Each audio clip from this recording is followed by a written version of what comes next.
تم کون ہو؟ میرے سامنے آؤ، میرے دوست کہاں ہیں؟ انہیں ڈھونڈنے میں میری مدد کرو۔ مجھے آئینے میں کہاں ڈھونڈ رہے ہو؟ اپنے پیچھے دیکھو۔ اسامہ کے عقب سے آواز آئی۔ اسامہ نے پیچھے مڑ کر دیکھا تو ایک سفید ہیولا ہوا میں منڈلا رہا تھا۔ تم میرے سامنے کیوں نہیں آتے؟ اسامہ نے کہا۔ ابھی اس کا وقت نہیں آیا۔ رہی بات تمہارے دوستوں کی، تو میں خود بھی نہیں جانتا کہ وہ کہاں ہیں۔ ہم دونوں مل کر انہیں ڈھونڈیں گے۔ تمہارے جسم میں داخل ہونے کے بعد میں اپنی طاقتیں تمہیں سونپ دیتا ہوں۔ تم وہ پرسرار قوت استعمال کر سکتے ہو۔ بس ایک بار آنکھیں بند کر کے مجھے یاد کرنا ہے، تمہیں بدلے میں میری آواز سنائی دے گی۔ میں تمہارے ساتھ ہوں۔ اگر تم چاہتے ہو تو پہاڑ سے چھلانگ مارنے والی چڑیل کے ساتھ ہوا میں اڑ بھی سکتے تھے۔ جہاں تمہارے مادی وجود کی ضرورت ہوگی تو تم اپنا ماضی وجود استعمال کرنا، اور جہاں میرے غیبی وجود کی ضرورت ہوگی وہاں میں اپنا غیبی وجود استعمال کروں گا۔ سفید ہیولے کی طرف سے آنے والی آواز بند ہو گئی، اور وہ سفید حیولا آہستہ آہستہ اسامہ کی طرف بڑھتا ہوا اس کے جسم میں داخل ہو گیا۔ اسامہ کا حوصلہ پہلے سے زیادہ بڑھ گیا تھا۔ وہ صحن کی طرف بڑھا کیونکہ اس کا ذہن اسے بار بار صحن کی طرف اشارہ کر رہا تھا۔ اس نے اپنے بیگ میں سے دعاؤں کی کتاب نکالی اور کتاب کھول کر کوئی دعا پڑھنے لگا۔ وہ دھیرے دھیرے قدم رکھتا ہوا صحن میں چلتا رہا اور ساتھ ساتھ دعا پڑھتا رہا۔ اس کا پاؤں لکڑی کی کسی چیز سے ٹکرایا۔ اس نے نیچے دیکھا تو لکڑی کا ایک تختہ تھا۔ اسامہ اس تختے کے قریب بیٹھ گیا۔ تختے کا آدھا حصہ ابھرا ہوا تھا۔ اس نے ابھرے ہوئے حصے کو دائیں طرف دھکیلا تو وہ بآسانی فرش کے نیچے کسی فریم میں داخل ہو گیا۔ ایک لکڑی کی سیڑھی اندر جاتی ہوئی دکھائی دے رہی تھی۔ اسامہ نے اندر جھانک کے دیکھا، غالباً یہ تہہ خانہ تھا۔ وہ زیادہ سوچے بغیر اس لکڑی کی سیڑھی سے تہہ خانے میں اتر گیا۔ اس راستے سے دن کی چلچلاتی روشنی بھی تہہ خانے میں داخل ہوئی، ورنہ رات کی تاریکی جیسا اندھیرا ہی تھا۔ اندر آکسیجن کی بھی کمی تھی، جس کے باعث اسامہ کو سانس لینے میں دشواری ہو رہی تھی۔ راستہ کھلنے کے باعث وہ اب بھی دھیرے دھیرے بحال ہو رہی تھی۔ تہہ خانہ بہت بڑا تھا۔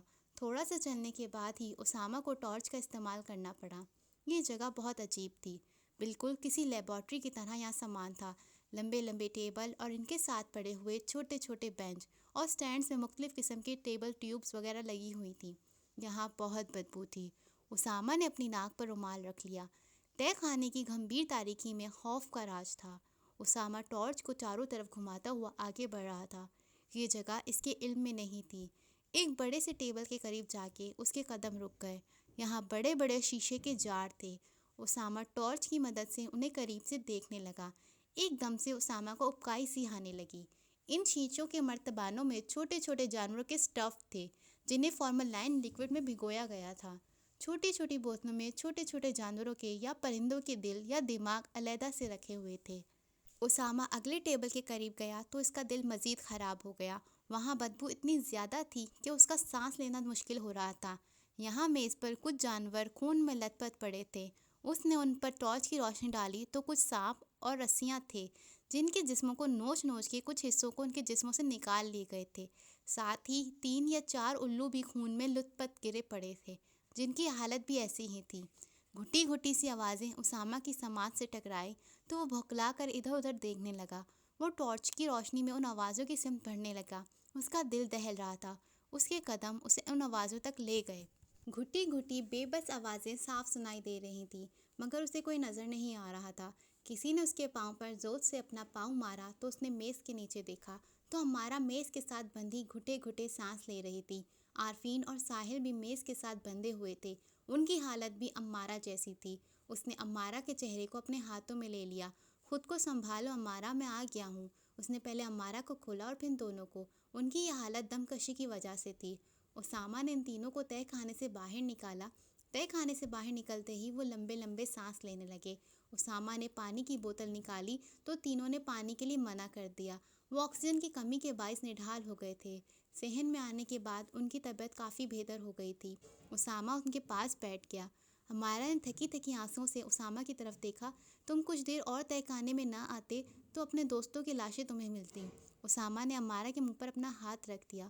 ایسا کبھی نہ ہو۔ پھر وہ امارہ کے پاس سے اٹھ کر ساحل اور عارفین کے پاس بیٹھ گیا۔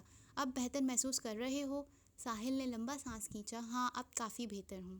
اسامہ نے عارفین کے بال سہلائے۔ اور تم؟ عارفین نے اس بات میں سر ہلایا۔ ٹھیک ہوں۔ امارہ کافی نڈھال لگ رہی تھی۔ مجھے تھوڑی دیر کے لیے اس ریسٹ ہاؤس سے باہر لے جاؤ، امارہ نے اسامہ سے کہا تو اسامہ اس کے قریب بیٹھ گیا۔ ابھی تم ٹھیک طریقے سے چل نہیں سکتی، تھوڑی دیر کے بعد چلتے ہیں۔ امارہ نے اپنائیت سے اسامہ کی طرف دیکھا۔ پلیز۔ اسامہ کھڑا ہو گیا۔ اس نے امارہ کی طرف اپنا ہاتھ بڑھایا۔ امارہ اس کا ہاتھ تھام کر کھڑی تو ہو گئی، مگر چلتے ہوئے اس کے قدم لڑکھڑانے لگے۔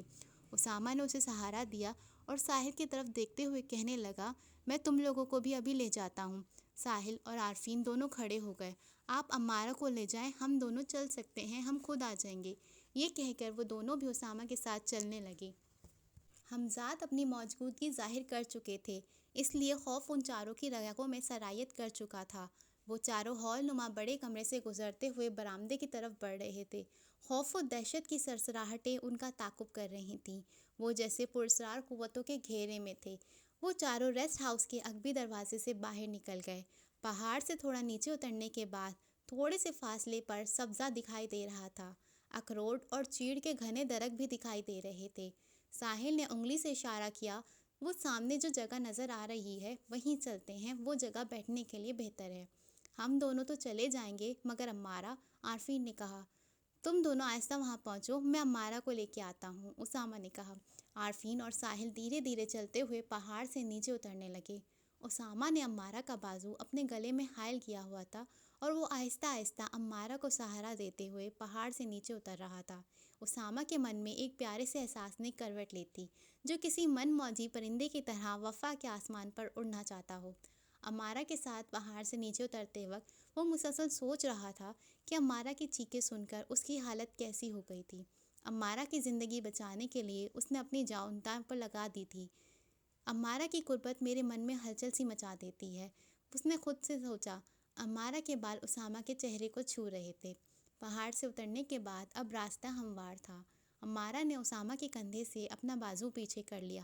آگے راستہ ہموار ہے، میں آہستہ آہستہ چل لوں گی۔ امارہ یہ غلطی مت کرو، تم گر جاؤ گی۔ اسامہ نے اسے روکا مگر وہ نہیں مانی۔ اس نے اسامہ کی طرف اپنا ہاتھ بڑھایا۔ تم میرا ہاتھ تھام لو۔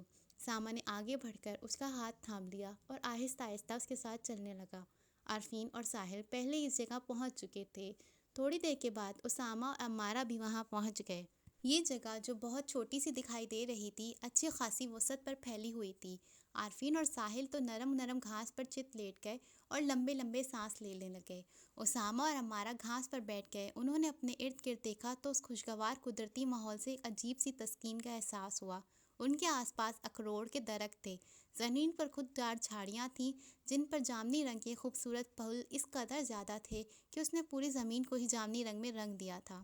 امارہ بھی لمبے لمبے سانس لے کر اپنی طبیعت کو بحال کرنے لگی۔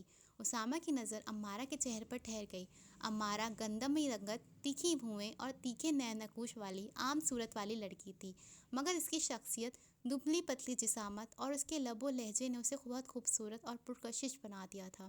اسامہ نے اپنے بیگ سے ایک جوس کا ڈبہ اور ایک گلاس نکالا۔ اس نے امارہ کو جوس ڈال کر دیا، یہ پی لو، طبیعت میں کچھ بہتری آ جائے گی۔ امارہ نے اس کے ہاتھ سے جوس کا گلاس لیا۔ طبیعت میں بہتری تو اس پرصفا جگہ پر آ گئی ہے، ایسا لگتا ہے کہ ساری تکلیف دور ہو گئی ہے۔ ساحل نے بھی امارہ کا ساتھ دیا۔ ہاں، اس میں کوئی شک نہیں۔ پھر اسامہ نے عارفین اور ساحل کو بھی جوس ڈال کے دیا۔ پھر وہ خود بھی آرام دہ حالت میں گھاس پر بیٹھ گیا۔ تم تینوں میں سے کسی نے انہیں دیکھا ہے؟ میرا مطلب ہے ان تین حمزات میں سے کسی کو بھی، اسامہ نے پوچھا۔ ہمیں تو کچھ پتہ ہی نہیں چلا کہ کب ہم کچن سے غائب ہو کر تہہ خانے میں پہنچ گئے اور ہمیں کب اور کس نے باندھا، یہ بھی نہ پتہ چلا، امارہ نے اسامہ کی بات کا جواب دیا۔ اسامہ نے ان تینوں کو ایک چیف کی طرح ہدایت دی۔ ایک بار وہ چاروں شیطان حمزات ہم پر حملہ کر چکے ہیں، ہم اس وقت بھی ان کے گھیراؤ میں ہیں، وہ کسی بھی وقت کسی بھی روپ میں ہم پر حملہ کر سکتے ہیں، اس لیے بہت محتاط ہونے کی ضرورت ہے۔ عارفین اپنے بیگ سے سیب نکالتے ہوئے حسب معمول بے تکان بولا، وہ تو ایک جھٹکے میں ہمیں فارغ کرنے والے تھے، پروردگار نے ہمیں بچانا تھا تو ہم سب یہاں بیٹھے ہیں۔ اگر مسلمانوں کا عقیدہ پکا ہو کہ ان کو موت اسی وقت آنی ہے جب رب نے لکھ دی ہے، تو ان کے سارے خوف ختم ہو جائیں گے۔ ساحل نے عارفین کی طرف دیکھتے ہوئے کہا۔ ہاں، جس طرح میں ان حمزات کے ہاتھوں مرنے یہاں آ گیا ہوں، عارفین نے ہنستے ہوئے کہا، تو ساحل اسے کندھوں سے پکڑ کے مذاق کے انداز میں جھنجھوڑ دیا، تو آج ان کا ناشتہ ضرور بنے گا۔ ان کی اس حرکت پر امارہ کی بھی ہنسی چھوٹ گئی۔ اس نے بھی ساحل کی پیٹھ پر مکہ رسید کیا، اور تم بنو گے ان کا ڈنر۔ اسی دوران عارفین کی آواز امارہ کی سماعت سے ٹکرائی، واؤ، کتنی خوبصورت تتلیاں ہیں، یہ تو خود جھاڑیوں کے پھول پر اس طرح بیٹھی ہیں جیسے گلاب پر بیٹھی ہوں۔ اسامہ اور امارہ نے ایک ساتھ ان پھولوں کی طرف دیکھا۔ دل فریب رنگوں کے پروں والی خوبصورت تتلیاں جامنی پھولوں پر منڈلا رہی تھیں۔ دھیرے دھیرے تتلیوں کی تعداد میں بھی اضافہ ہو رہا تھا۔ اسامہ برقی سرعت سے اٹھا، اس نے اپنے بیگ سے ایک چاک اور چھوٹی سی کتاب نکالی۔ جلدی سے دائرہ کھینچو، اس نے امارہ کو چاک دیتے ہوئے کہا، اور خود کتاب سے اونچی آواز میں خاص آیات پڑھنے لگا۔ وہ آیتیں پڑھتا رہا اور امارہ دائرہ کھینچتی رہی۔ دائرہ مکمل ہو گیا تو اسامہ نے پڑھنا چھوڑ دیا۔ وہ سب دائرے میں ایک دوسرے کے قریب ہو کر بیٹھ گئے۔ اسامہ نے ایک نظر سب کو دیکھا۔ ہم اس دائرے میں محفوظ ہیں، جو بھی اس دائرے سے نکلا وہ حمزات کا شکار بن جائے گا، لیکن مجھے تو آس پاس ایسا کچھ نظر نہیں آ رہا۔ عارفین نے حیرت سے ارد گرد دیکھا تو اسامہ نے اپنے لبوں پر اس کی انگلی رکھ کر خاموش رہنے کا اشارہ کیا۔ اسامہ سمیت ان تینوں کی نظر ان تتلیوں کی طرف مرکوز ہو گئی۔ تتلیوں کی تعداد اتنی زیادہ ہو گئی تھی کہ جامنی پھول بالکل چھپ گئے۔ ان تتلیوں میں سے ایک تتلی نکل کر ہوا میں ادھر ادھر اڑنے لگی، پھر وہ درخت کے پاس جا کے ہوا میں معلق ہو گئی۔ اس کے پروں کی حرکت رک گئی اور پھر دیکھتے ہی دیکھتے وہ تتلی وشا کے سراپا وجود میں تبدیل ہو گئی۔ وشا کا لباس اسی طرح کا تھا جس طرح کے رنگ اس تتلی کے پروں میں تھے۔ وہ اس ملٹی کلر کے گاؤن میں بہت خوبصورت دکھائی دے رہی تھی، مگر اس کی خوبصورت آنکھوں میں بغاوت تھی، چہرے پر کھنچاؤ تھا، پیشانی پر شکنیں تھیں۔ وہ دائرے کے گرد بے چینی سے ٹہلنے لگی اور پھر اخروٹ کے درخت کے قریب کھڑی ہو گئی۔ وہ لمبے لمبے سانس لینے لگی جسے اس کے اندر کوئی لاؤ سلگ رہا ہو۔ وہ شرابور نگاہوں سے ان چاروں کی طرف دیکھ رہی تھی۔ چند سیکنڈز کے بعد اس کے قریب سفید حلوہ نمودار ہوا جو حوریہ کے وجود میں ڈھل گیا۔ دائرے میں ان چاروں نے ایک دوسرے کے ہاتھ تھام لیے اور ان خوبصورت بلاؤں کو دیکھنے لگے جو ان چاروں کو کھا جانے والی نظروں سے دیکھ رہی تھی۔ حوریہ نے سفید فراک پہن رکھا تھا۔ اس کے لمبے بال بے جان اور خشک تھے، چہرے میں زندگی کی رمق نہیں تھی، جلد خشک، آنکھیں سرد اور پتھرائی ہوئی گویا کہ کسی مردے جیسی ہی تھی۔ اچانک کسی عورت کے رونے اور سسکیاں لینے کی آوازیں سنائی دینے لگی۔ غالباً یہ آواز اس پہاڑ کے پیچھے سے آ رہی تھی جس کے خوبصورت سبزے سے بھرے دامن میں وہ سب کھڑے تھے۔ آواز قریب تر ہوتی جا رہی تھی۔ یہ دلسوز آواز کسی ادھیڑ عمر عورت کی لگ رہی تھی جو اس قدر بے حال تھی کہ جیسے اس میں رونے کی سکت بھی نہ رہی ہو۔ اسامہ اور اس کے ساتھی ایک دوسرے کی طرف دیکھ رہے تھے۔ یہ درد میں ڈوبی آواز ان کے دل دہلا رہی تھی۔ تھوڑی دیر کے بعد پہاڑ کے پیچھے سے ایک نوجوان نکلا جس نے پینٹ شرٹ کے ساتھ لانگ کوٹ پہنا ہوا تھا۔ لانگ کوٹ کے ساتھ جڑی ہوئی ٹوپی اس نے سر پر ڈال رکھی تھی جس نے اس کا چہرہ اس طرح ڈھانپا ہوا تھا کہ اس کی آدھی ناک اور ہونٹ نظر آ رہے تھے۔ اس نے وہی لباس زیب تن کیا ہوا تھا جو زرگام نے مرتے وقت پہنا ہوا تھا۔ پھر جو نظارہ ان کی آنکھوں نے دیکھا، ان چاروں کے پیروں تلے سے زمین نکل گئی۔ وہ جوان امارہ کی والدہ رابعہ کو بازوؤں سے پکڑے پتھروں پر گھسیٹتا ہوا ان کی طرف بڑھ رہا تھا۔ رابعہ نئیم بے ہوشی کی حالت میں سسکیاں لے رہی تھی۔ اس کے جسم سے جگہ جگہ سے خون رس رہا تھا۔ امارہ چیختی چلاتی دائرے سے باہر بھاگنے لگی تو اسامہ نے اسے مضبوط بازو میں جکڑ لیا۔ پاگل ہو گئی ہو؟ یہ سب نظر کا دھوکہ ہے۔ وہ شخص زرگام ہے اور وہ سب مل کر ڈرامہ رچا رہے ہیں ہمیں دائرے سے باہر نکالنے کے لیے۔ امارہ اسامہ کے بازو پر مکے مارنے لگی۔ تم مجھے چھوڑو، میں کچھ نہیں جانتی، مجھے اپنی ماں کے پاس جانا ہے۔ میری ماں موت کے دہانے کھڑی ہے اور تم مجھے روک رہے ہو۔ ہوش سے کام لو۔ اسامہ نے امارہ پر اپنی گرفت اور مضبوط کر لی۔ ساحل اور عارفین بھی یہ منظر دیکھ کر تڑپ اٹھے تھے۔ ساحل نے تیش بھری نظروں سے اسامہ کی طرف دیکھا۔ پاگل امارہ نہیں بلکہ تم ہو گئے ہو۔ وہ لوگ آنٹی کو جان سے مار دیں گے اور یہ ہولناک منظر ہم یہاں کھڑے کھڑے نہیں دیکھ سکتے۔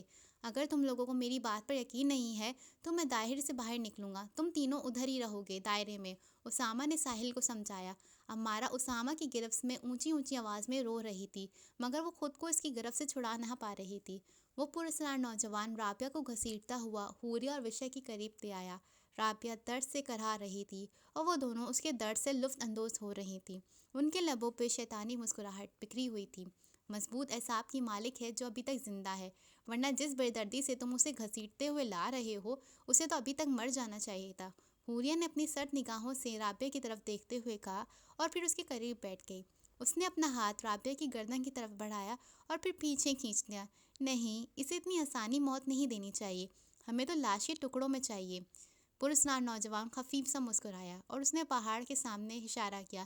چند ہی سائتوں میں پہاڑ کے پیچھوں سے بہت سے کتوں کے بھونکنے کی آواز سنائی دینے لگی اور پھر تھوڑی ہی دیر میں بھیڑیا نما خوفناک کتے پہاڑ سے نیچے اترنے لگے۔ وہ تعداد میں 7 تھے۔ وہ بھونکتے ہوئے حملے کے انداز میں آگے بڑھ رہے تھے۔ امارا نے دیکھا کہ وہ خونخوار کتے اس کی ماں کی طرف بڑھ رہے ہیں تو اس نے اپنا پاؤں زور سے اسامہ کی ٹانگ پر مارا۔ اسامہ نے ایک جھٹکا لیا مگر اس نے امارا کو نہیں چھوڑا۔ وشا، حوریہ اور وہ نوجوان مسلسل مسکرا رہے تھے۔ وہ رابعہ کی موت کا تماشا دیکھنے کے لیے بے چین تھے۔ کتے رابعہ کے قریب آ چکے تھے۔ رابعہ خونخوار کتوں کو اپنی طرف دیکھ کر اپنے زخمی وجود کو گھسیٹتی ہوئی خود کو بچانے کی کوشش کر رہی تھی۔ اس کے جسم سے خون رس کر زمین کو رنگ رہا تھا۔ خود کو اسامہ کی گرفت سے چھڑانے کی جب سب کوششیں ناکام ہو گئی تو امارا نے اس کے ہاتھ پر کاٹ لیا۔ اسامہ نے اپنا ہاتھ جھٹکا تو وہ اس کی گرفت سے نکل گئی۔ امارا! اسامہ نے اسے روکنا چاہا مگر وہ دائرے سے باہر نکل گئی۔ اسامہ بھی اس کے پیچھے دائرے سے باہر آ گیا۔ امارا اپنی زخمی ماں کی طرف لگی مگر جوں ہی وہ اس نے اپنی ماں کو چھوا وہ سیاہ دھوئیں میں تبدیل ہو کے فواد کا روپ دھار گئی۔ امارا نے پتھرائی آنکھوں سے شکاری کتوں کی طرف دیکھا تو وہ کتے ہوائی وجود کی طرح غائب ہو گئے۔ امارا چیخ کر اسامہ کے شانے سے جا لگی۔ پراسرار نوجوان نے اپنے سر سے ٹوپی پیچھے کی اور خود کو بے نقاب کر دیا۔ وہ زرگام ہی تھا۔ ساحل اور عارفین بھی دائرے سے باہر آ چکے تھے اور دائرہ بھی مٹ چکا تھا۔ زرگام پہلے سے زیادہ بھیانک دکھائی دے رہا تھا کیونکہ وہ انسان نہیں تھا بلکہ زرگام کا ہمزاد تھا جو بے شمار شیطانی قوتوں کا حامل تھا۔ اس کے چہرے پہ فاتحانہ مسکراہٹ بکھری ہوئی تھی۔ ان چاروں کو وشا، حوریہ اور فواد نے اپنے گھیرے میں لے لیا۔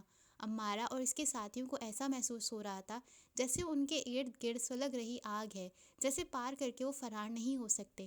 اسامہ اور امارا آگے کھڑے تھے اور ساحل اور عارفین ان کے پیچھے کھڑے تھے۔ ساحل اور عارفین کو یقین ہو گیا تھا کہ وہ زندہ نہیں بچیں گے مگر پھر بھی ان کے حوصلے پختہ تھے۔ موت کو اس قدر قریب پا کے بھی ان کے چہروں پہ ڈر کے تاثرات نہیں تھے کیونکہ وہ ذہنی طور پر اس چیز کے لیے تیار تھے۔ زرگام مسکراتا ہوا ان کے قریب آیا۔ تم چاروں ہم سے مقابلہ کرنے آئے تھے۔ تم چاروں کو تو ہم چونٹیوں کی طرح مسل سکتے ہیں لیکن تم چاروں سے ہماری کوئی ذاتی دشمنی نہیں ہے۔ ہمارے ساتھ ایک سودا کر لو، ہم تم چاروں کی جان بخش دیں گے۔ تم خیام کو ہمارے حوالے کر دو۔ ہم خیام کے بارے میں کچھ نہیں جانتے، اسامہ اور امارا نے جواب دیا۔ زرگام نے زوردار کہہ کر لگایا، تم چاروں مجھے بیوقوف سمجھتے ہو؟ تم چاروں کو یہاں تک لانے والا کون ہے؟ تم چاروں ہم تک کیسے پہنچ گئے؟ اس ریسٹ ہاؤس میں کالے جادو کا عمل کیسے ہوا؟ یہ سب بتانے والا خیام ہے۔ یہ کہہ کر زرگام اسامہ کے قریب آیا اور اس کی آنکھوں میں آنکھیں ڈال دی۔ تھوڑی دیر کے بعد وہ تیش میں جھٹکے سے پیچھے ہٹا۔ اس وقت وہ اس کے وجود میں نہیں ہے۔ پھر ادھر ادھر دیکھ کر چلانے لگا، خیام ہمارے سامنے آ۔ اسامہ نے بہت ہوشیاری سے اپنے بیگ سے کپڑے کی پوٹلی نکال دی جس میں ایک کافور کی ڈلی کے ساتھ چکنی مٹی کے 4 چھوٹے چھوٹے گولے تھے جن پر خاص عمل کیا گیا تھا اور ان پر زرگام، وشا اور حوریہ اور فواد کے ناموں کے ہندسے کندہ تھے۔ جس پہاڑ کے دامن میں وہ سب کھڑے تھے اس کے قریب ہی ایک چھوٹی سی آبشار بہہ رہی تھی جو نیچے گر کے چشمے کی صورت اختیار کر رہی تھی۔ اس نے احتیاط سے وہ پوٹلی امارا کے ہاتھ میں تھما دی اور سرگوشی کے انداز میں کہا، اسے چشمے کی طرف اچھال دو۔ امارا نے وہ فوراً پوٹلی چشمے کی طرف اچھال دی۔ جوں ہی وہ پوٹلی پانی میں گری وہ سارے ہمزاد غائب ہو گئے۔ اسامہ نے امارا کا ہاتھ پکڑتے ہوئے عارفین اور ساحل کی طرف دیکھا، نکلو یہاں سے۔ ساحل اور عارفین اسامہ کے پیچھے بھاگنے لگے۔ انہیں معلوم نہیں تھا کہ اسامہ کہاں جا رہا ہے۔ وہ پہاڑوں کے کٹاؤ دار حصوں پر قدم رکھتے ہوئے پہاڑوں کے نشیب و فراز سے گزر رہے تھے۔ اسامہ اور امارا جو کوئی بات کیے بغیر بس بھاگ رہے تھے، کہاں جانا چاہتے تھے ساحل اور عارفین کو کچھ سمجھ نہیں آ رہا تھا۔ ساحل نے اسامہ کو پکارا، کہاں بھاگے جا رہے ہو؟ اگر زرگام پھر ہمارے سامنے آ گیا تو ہمیں کوئی قریبی جگہ دیکھ کر چھپ جانا چاہیے۔ اسامہ نے بھاگتے بھاگتے ہی اونچی آواز سے کہا، قریبی نہیں، محفوظ جگہ پر۔ جواب قریب ہی ہے۔ کافی نیچے اترنے کے بعد اسامہ ایک پہاڑ کے قریب کھڑا ہو گیا۔ اس پہاڑ میں ایک غار دکھائی دے رہی تھی۔ میرا خیال ہے کہ یہی جگہ مناسب ہے، اسامہ نے ساحل سے کہا اور پھر سب نے اپنی اپنی ٹارچیں آن کر لی اور اس غار میں داخل ہو گئے۔ غار کافی گہری پھیلی ہوئی تھی۔ وہ سب مناسب سی جگہ دیکھ کر بیٹھ گئے۔ ہم کس طرح چین سے بیٹھ سکتے ہیں؟ وہ بدروہیں کسی بھی وقت ہمارے سامنے آ سکتی ہیں، امارا نے گھبراہٹ میں کہا۔ اسامہ نے اپنا ہاتھ پھیلاتے ہوئے کہا، اطمینان رکھو، جب تک وہ مٹی کے گولے پانی میں گھل نہیں جاتے وہ ہمزاد ہمارے سامنے نہیں آ سکتے۔ ہم ان کی گرفت سے آزاد ہیں مگر ہمیں اس دوران اپنے بچاؤ کا اگلا بندوبست کرنا ہوگا کیونکہ مٹی کو گھلنے میں زیادہ وقت نہیں لگے گا۔ ساحل اور عارفین اسامہ کے قریب ہو گئے۔ ہمیں بتاؤ کیا کرنا چاہیے؟ فی الحال تم کچھ لکڑیاں جمع کر کے آگ لگاؤ، میں کہیں سے چکنی مٹی ڈھونڈتا ہوں، ہمیں مٹی کی گولیاں اور بنانی ہوں گی۔ اسامہ کی بات سن کر امارا نے کہا، میں تمہارے ساتھ چکنی مٹی ڈھونڈتی ہوں۔ ساحل اور عارفین غار سے باہر جا کے لکڑیاں لا کر آگ لگانے لگے۔ اسامہ اور عمارہ ابھی غار کے اندر ہی بیٹھے تھے۔ اسامہ نے ٹارچ کو کسی پتھر سے ٹکا دیا تھا جس سے غار میں دیے دیے روشنی پھیل گئی تھی۔ عمارہ اپنے جوگرز کے تسموں کو لوز کر رہی تھی۔ اسامہ خاموشی سے اس کے چہرے کی طرف دیکھ رہا تھا۔ عمارہ نے ترچھی نظر سے اسامہ کی طرف دیکھا اور پھر اس کی طرف منہ کر کے بیٹھ گئی۔ اس نے اپنی نمدار آنکھوں سے اسامہ کی آنکھوں میں جھانکا جن میں ہلکی ہلکی سرخی ابھر آئی تھی۔ کیا سوچ رہے ہو؟ اسامہ نے مسکراتے ہوئے جواب دیا، ویسے ہی سوچ رہا تھا کہ موت کو قریب دیکھ کر دل میں ایسے احساس پیدا ہو گئے ہیں جن سے انسان غافل ہوتا ہے۔ آج سے پہلے میں موت سے کبھی نہیں ڈرا، نہ جانے کیوں اب زندگی اچھی لگنے لگی ہے۔ اسامہ کی آنکھوں میں کچھ تھا جو شاید عمارہ نے پڑھ لیا تھا۔ عمارہ نے مروت سے بھرپور انداز میں اسامہ کی طرف دیکھا۔ اگر تمہارے دل میں کسی کے لیے سچا جذبہ ہے تو تمہیں تمہاری خوشیاں ضرور ملیں گی۔ اسامہ نے پھیکی سی مسکراہٹ کے ساتھ عمارہ کو اپنے کٹے ہوئے ہاتھ والا بازو دکھایا جسے وہ کہہ رہا ہو کہ ایک نامکمل انسان ہے۔ عمارہ نے اس کے ہاتھ پر دھیرے سے اپنا ہاتھ رکھ دیا، اس سے کوئی فرق نہیں پڑتا۔ اتنے میں ساحل اور عارفین لکڑیاں لے کر آ گئے۔ لو جی، ہم تو لکڑیاں بھی لے آئے اور تم دونوں ابھی تک یہیں بیٹھے ہو؟ جلدی سے چکنی مٹی ڈھونڈو ورنہ وہ ہمزاد ان لکڑیوں پر ہمیں بھون کر کھا لیں گے، عارفین نے لکڑیاں زمین پر رکھتے ہوئے کہا۔ اسامہ اور عمارہ فوری اٹھ کر چکنی مٹی ڈھونڈنے لگے۔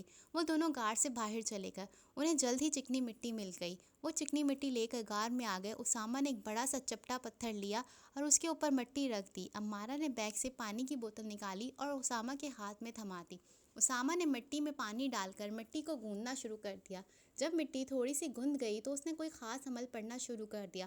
وہ عمل پڑھتا جاتا اور گوندی ہوئی مٹی میں پھونک مار کر اسے پھر گوندنا شروع کر دیتا۔ اس نے 3 دفعہ مٹی کو گوندا اور 3 بار عمل پڑھ کر اس پر پھونک ماری اور پھر اس نے مس مٹی کی چھوٹی چھوٹی باریک گیندیں سی بنا لی۔ عمارہ حیرت سے اسامہ کی طرف دیکھ رہی تھی کہ ایک ریٹائرڈ میجر یہ سب کیسے جانتا ہے۔ ساحل اور عارفین نے لکڑیاں جا کر آگ لگا دی تھی۔ اسامہ نے مٹی کی وہ گولیاں آنکھ میں جھونک دی اور ایک لکڑی کی چھڑی سے انہیں الٹ پلٹ کرنے لگا۔ سردی بھی شدید تھی۔ وہ سارے آگ کے گرد بیٹھ گئے۔ عمارہ اسامہ کے ساتھ ہی بیٹھی ہوئی تھی۔ آگ کی روشنی پھیلی ہوئی تھی۔ میں تمہاری مدد کروں؟ عمارہ نے اسامہ سے کہا۔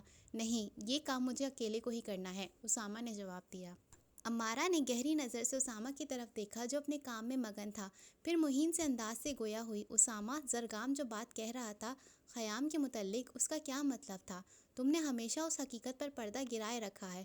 میں چاہوں تو تمہیں ہپنوٹائز کر کے ساری حقیقت اگوا لوں، مگر نہ تو میرے پاس اس عمل کے لیے وقت ہے اور نہ ہی مناسب صورتحال۔ اسامہ نے عمارہ کی طرف دیکھا۔ تمہیں زیادہ گہرائی میں جانے کی ضرورت نہیں ہے۔ کچھ باتوں پر مثلاً پردہ گرا دیا جاتا ہے۔ تمہارے لیے اتنا ہی جاننا کافی ہے کہ زرگام جو کچھ کہہ رہا تھا وہ سچ ہے۔ ہمیں یہاں تک لانے والا، چھپے ہوئے راز آشکار کرنے والا خیام ہی ہے۔ وہ ہم میں سے کسی کے دماغ کو ہدایت دیتا ہے، اس سے کیا فرق پڑتا ہے؟ ہمارے لیے تو یہ بات اہم ہے کہ وہ اس محاذ میں ہمارے ساتھ ہے۔ عمارہ نے اسامہ کے بازوں پر اپنا ہاتھ رکھا۔ اسامہ، بات کو گول مت کرو۔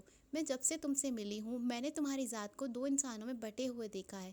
تمہارے اندر کوئی شخص چھپا ہوا ہے، وہی شخص جو تمہیں ہم تک لایا ہے۔ اسامہ نے مٹی کے پیڑے آگ سے نکالتے ہوئے عمارہ سے کہا، یہ ان باتوں کا وقت نہیں ہے۔ تم ایک سائیکیٹرسٹ بھی ہو، کب میں اپنے روپ میں ہوتا ہوں یہ تو تم جان ہی جانتی ہوگی۔ اس کا مطلب تم مانتے ہو کہ تمہارے 2 روپ ہیں؟ عمارہ نے فوراً کہا، میں یہ بات تمہارے ذہن کی کہہ رہا ہوں، اس موضوع پر پھر بات کریں گے، ابھی ہمارے سر پر ختلہ منڈلا رہا ہے، مجھے اپنے سر کی پن دو۔ اسامہ نے عمارہ کی طرف ہاتھ بڑھایا۔ عمارہ نے اپنے سر سے پن اتار کے اسامہ کے ہاتھ میں رکھ دی۔ اسامہ نے اس پن سے زرگام، وشیا، حیاریہ اور فواد کے ناموں کے اعداد کے ہندسے مٹی کے پیڑوں پر کند دیے اور پھر انہیں ایک کپڑے کی پوٹلی میں ڈال دیا۔ اسامہ، اب ہمیں آگے کیا کرنا ہے؟ ساحل نے پوچھا۔ اب آگے ہمیں جو کرنا ہے یہ حالات پر منحصر ہے، ہمیں خود کو بھی بچانا ہے اور انہیں بھی ختم کرنا ہے۔ عمارہ اور عارفین بھی اسامہ کی بات توجہ سے سن رہے تھے۔ عمارہ نے فوراً کہا، اسامہ، ہم صرف مرنے کے لیے ان کے سامنے نہیں جا سکتے، ہمارے پاس کوئی پلان ہونا چاہیے۔ میں ایسا اس لیے کہہ رہا ہوں کہ میری معلومات بس یہیں تک تھی۔ میرے کہنے کا مطلب یہ ہے کہ ہمیں حالات بتائیں گے کہ ہمیں آگے کیا کرنا ہے۔ ہمارا پلان ہے، ایسے ہی تو ہم اتنی بڑی جنگ لڑنے کے لیے نہیں آئے، اسامہ نے معنی خیز انداز میں جواب دیا۔ کیا پلان ہے؟ ہمیں ابھی بتا دو، نہ جانے دوبارہ ہم اس طرح مل کر بیٹھ سکیں یا نہ بیٹھ سکیں، ساحل نے پوچھا۔ اسامہ نے انہیں تھوڑا قریب ہونے کے لیے کہا اور پھر اس نے بات شروع کی۔ پہلے تم لوگ کچھ ضروری باتیں سمجھ لو۔ جب کوئی زندہ انسان اپنا ہمزاد مسخر کرتا ہے تو عمل شمی یا عمل شمسی کرتا ہے، وہ اپنا عمل اپنے سائے کے گرد کرتا ہے، مگر جب کوئی عامل کسی مردے کا ہمزاد قابو کرتا ہے تو وہ اس کی قبر کے قریب کھڑا ہو کے تذکیر ہمزاد کا عمل کرتا ہے۔ فواد، حوریہ، وشا اور خیام نے اپنی محدود معلومات کے ساتھ کالے جادو کا خطرناک عمل کیا۔ ان کا عمل ناکام ہوا تو زرگام نے انہیں باتوں میں پھنسا کر اپنی مرضی کا عمل کروایا، جس کے بعد ان چاروں کی موت ہو گئی۔ زرگام نے بہت مہارت سے ان کے ہمزاد قابو کر ایک ہمزاد جو کہ ہر روپ لے سکتا ہے، اس لیے ان چاروں کی خواہش کے مطابق وہ جو روپ لینا چاہتے تھے ان کے ہمزاد نے لے لیے۔ میں نہیں جانتا کہ اس عمل کے دوران ایسا کیا ہوا کہ خیام کا ہمزاد زرگام کے قابو میں نہیں آیا۔ وہ روشنی کی تیز شعاع کی صورت میں ظاہر ہوا اور فضا میں کہیں غائب ہو گیا۔ فواد، حوریہ اور وشا کے ہمزاد زرگام نے قابو کر لیے۔ وہ اس کے اشاروں پر کٹ پتلی کی طرح کام کرتے ہیں۔ خیام پر زرگام کی اصلیت کھل چکی تھی، اس لیے اس کی اور خیام کی دشمنی کی بنیاد اسی روز پڑ گئی تھی۔ خیام نے نیکی کا راستہ اختیار کر لیا، مگر اس کے تینوں ساتھی فواد، حوریہ اور وشا شیطانیت میں اتنے آگے بڑھ گئے کہ انہوں نے سینکڑوں لوگوں کو موت کے گھاٹ اتار دیا۔ زرگام نے ان چاروں کے مردہ جسموں پر عمل کر کے ان کے ہمزاد تسخیر کرنے کا عمل کیا تھا۔ ہمیں کسی طرح ان ہمزاد کو زرگام کی قید سے رہا کر کے ان کے اصل مقام تک انہیں پہنچانا ہے۔ کسی خاص وسیلے کے تحت مجھے یہ بات معلوم ہوئی تھی کہ ان ہمزاد کو ان کے شیطانی روپ سے کس طرح بڑی جمع کیا جا سکتا ہے۔ اس کا راز ہمیں اس ریسٹ ہاؤس سے ملے گا۔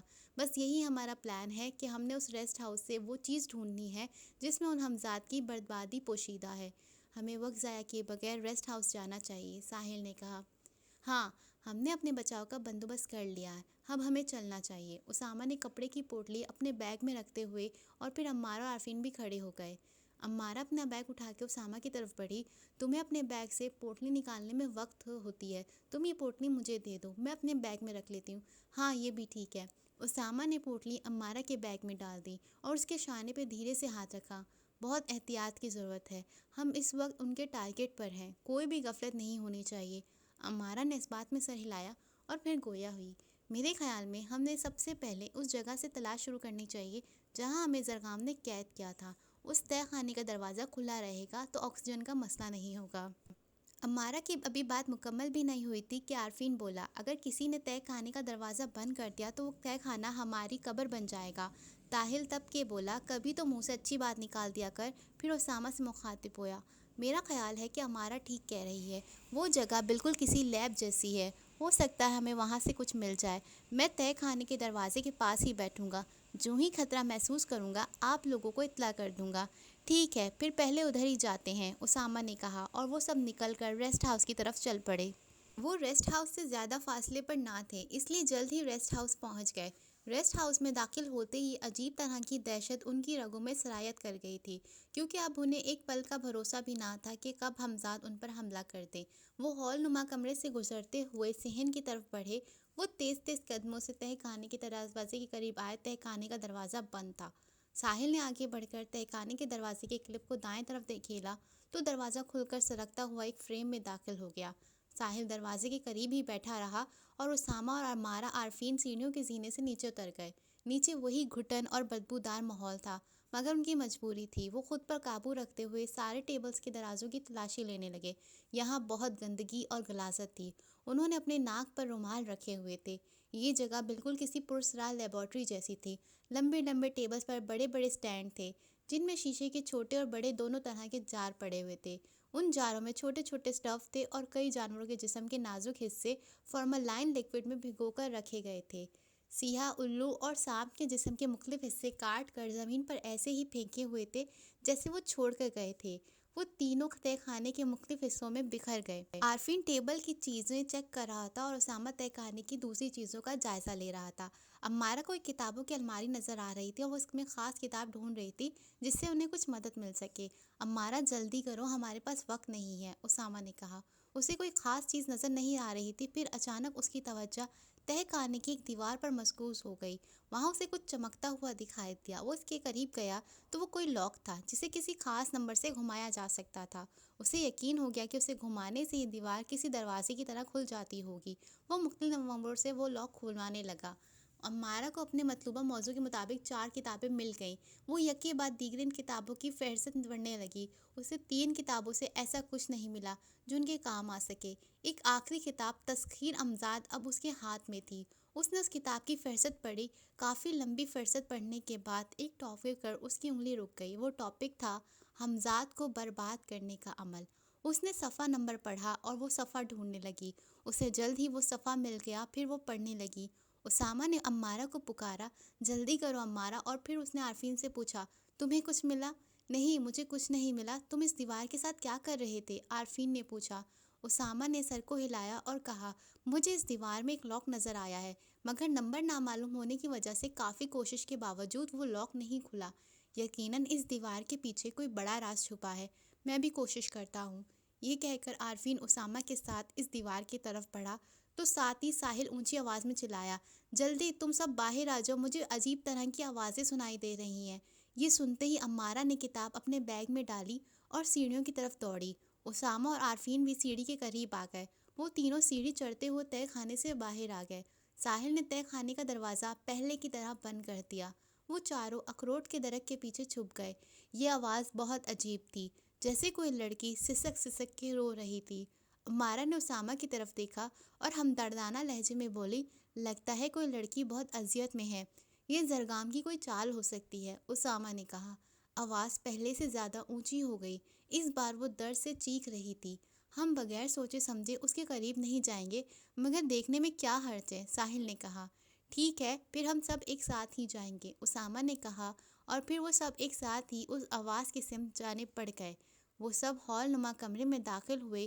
آواز بائیں جانب کے کمرے بیڈ روم سے آ رہی تھی۔ وہ دھیرے دھیرے قدم رکھتے ہوئے بیڈ روم کے دروازے کے قریب آئے۔ اسامہ نے انہیں وہیں رکنے کا اشارہ کیا اور خود آگے بڑھ کے بیڈ روم کا دروازہ کھولا۔ سب کے دل دہل کے رہ گئے، آنکھیں پھٹی کی پھٹی رہ گئیں۔ جو لڑکی کمرے کے کونے میں لوہے کی زنجیروں میں جکڑی بے بسی کی حالت میں سسک رہی تھی، وہ وینا تھی۔ اس کی کلائیوں اور پیروں سے جہاں جہاں زنجیریں تھیں، خون رس رہا تھا۔ ایک لمحے کے لیے تو عارفین کی حالت ایسی ہو گئی جیسے اس میں زندگی کی رمق نہ رہی ہو۔ وہ دیوانہ وار اس لڑکی کی طرف دوڑا تو ساحل اور عمارہ نے اسے پکڑ لیا۔ کیا کر رہے ہو عارفین؟ تم نے دیکھا نہیں تھا کہ کس طرح عمارہ کی ماں کی موت کا ڈرامہ انہوں نے ہمیں سامنے پیش کیا؟ ہم نے طے کیا تھا نا کہ ہم سوچے بغیر آگے نہیں بڑھیں گے۔ اسامہ عارفین کو سمجھانے کی کوشش کر رہا تھا، مگر عارفین کی آنکھوں سے آنسو بہہ رہے تھے۔ اس نے اسامہ کی طرف دیکھا۔ ایسا منظر دیکھنے کے بعد سوچنے سمجھنے کی صلاحیت معدوم ہو جاتی ہے۔ آپ لوگ ادھر ہی رہیں، مگر پلیز مجھے جانے دیں۔ ساحل نے اس کے بازو کو زور سے جھٹکا دیا۔ خود بھی مرو گے اور ہمیں بھی مرواؤ گے۔ وینا نے اپنی بھیگی آنکھوں سے عارفین کی طرف دیکھا اور پر امید انداز میں مسکرائی۔ عارفین تم آ گئے ہو، دیکھو فواد نے میرا کیا حال کیا ہے، اگر تم اب بھی نہ آتے تو تمہیں میری لاش ملتی۔ عارفین جذبات کی رو میں بہتا ہوا اپنے دماغ کے احکامات سے غافل ہو گیا۔ اس نے عمارہ اور ساحل سے خود کو چھڑایا اور بھاگ کر وینا کے پاس چلا گیا۔ عارفین اسے چھونا مت، اسامہ چلایا، مگر وہ کسی کی کب سن رہا تھا، وہ تو اپنے دل کا غلام تھا۔ اس نے اس کا ہاتھ تھاما، اسے یوں لگا جیسے کسی نے برف پر ہاتھ رکھ دیا ہو۔ اس کی آنکھوں کے سامنے ایک ہی ساتھ میں وہ لڑکی حوریہ کا روپ دھار گئی، ساتھ ہی وہ زنجیریں بھی غائب ہو گئی۔ حوریہ کا روپ ہوائی تھا، اس لیے عارفین کا ہاتھ خالی تھا۔ اسامہ، ساحل اور عمارہ بھی عارفین کے قریب آ گئے تھے۔ حوریہ سفید چولا پہنے اپنے بھیانک روپ میں ان کے سامنے کھڑی تھی۔ اس کے چہرے پہ فخر سا آ گیا۔ اس نے ان چاروں کو دیکھا۔ تم کمزور جسموں والے ہر بار زندگی اور موت کے اس کھیل میں مزہ آنے لگا ہے، جس کے نام پر تم ہر دفعہ پھنس جاتے ہو، ہے نا تم لوگوں کی سب سے بڑی کمزوری۔ اس جذبے کو دل سے نکال پھینکو تو تم میں کئی وجدانی قوتیں جاگ جائیں گی۔ اسامہ نے اونچی آواز میں کہا، ہم شیطان نہیں ہیں جو تمہاری طرح زندگی کا قاعدہ الٹا پڑے، ہم تو اس جذبے کے لیے جیتے ہیں اور اس کے لیے مر جاتے ہیں۔ اچھا ابھی تو میں اپنے ایک دوست کی موت کا نظارہ دیکھو۔ حوریہ نے یہ کہہ کر اپنے 1 انچ لمبے ناخن والے ہاتھ سے عارفین کی طرف اشارہ کیا۔ عارفین کو دھچکا سا لگا اور اس کے قدم زمین سے اوپر اٹھ گئے۔ حوریہ نے اپنے ہاتھ کو تھوڑا بلند کیا تو عارفین اوپر اڑتا ہوا چھت کے قریب پہنچ گیا۔ عمارہ کی چیخیں نکل گئیں۔ حوریہ نے اپنے ہاتھ کی حرکت کو وہیں روک لیا اور عارفین ہوا میں مولک چیخنے لگا۔ اسامہ کی آنکھوں کی پتلیاں نیلی ہو گئی، اس کے چہرے کے تاثرات بھی بدل گئے اور اس کی آواز بھی تبدیل ہو گئی۔ اس کے جسم میں چھپی ماروئی طاقت سامنے آ گئی۔ وہ گرج دار آواز میں چلایا، حوریہ، عارفین کو چھوڑ دو ورنہ میں تمہیں جلا کر راکھ کر دوں گا۔ حوریہ کے چہرے پہ ایک بار پھر شیطانی مسکراہٹ بکھر گئی۔ او خیام، تو تم اس کے جسم میں چھپے ہو، تمہارا دوست تو اب نہیں بچ سکتا۔ اگر اس کو چھوڑتی ہوں تو بھی اس نے مرنا ہی ہے۔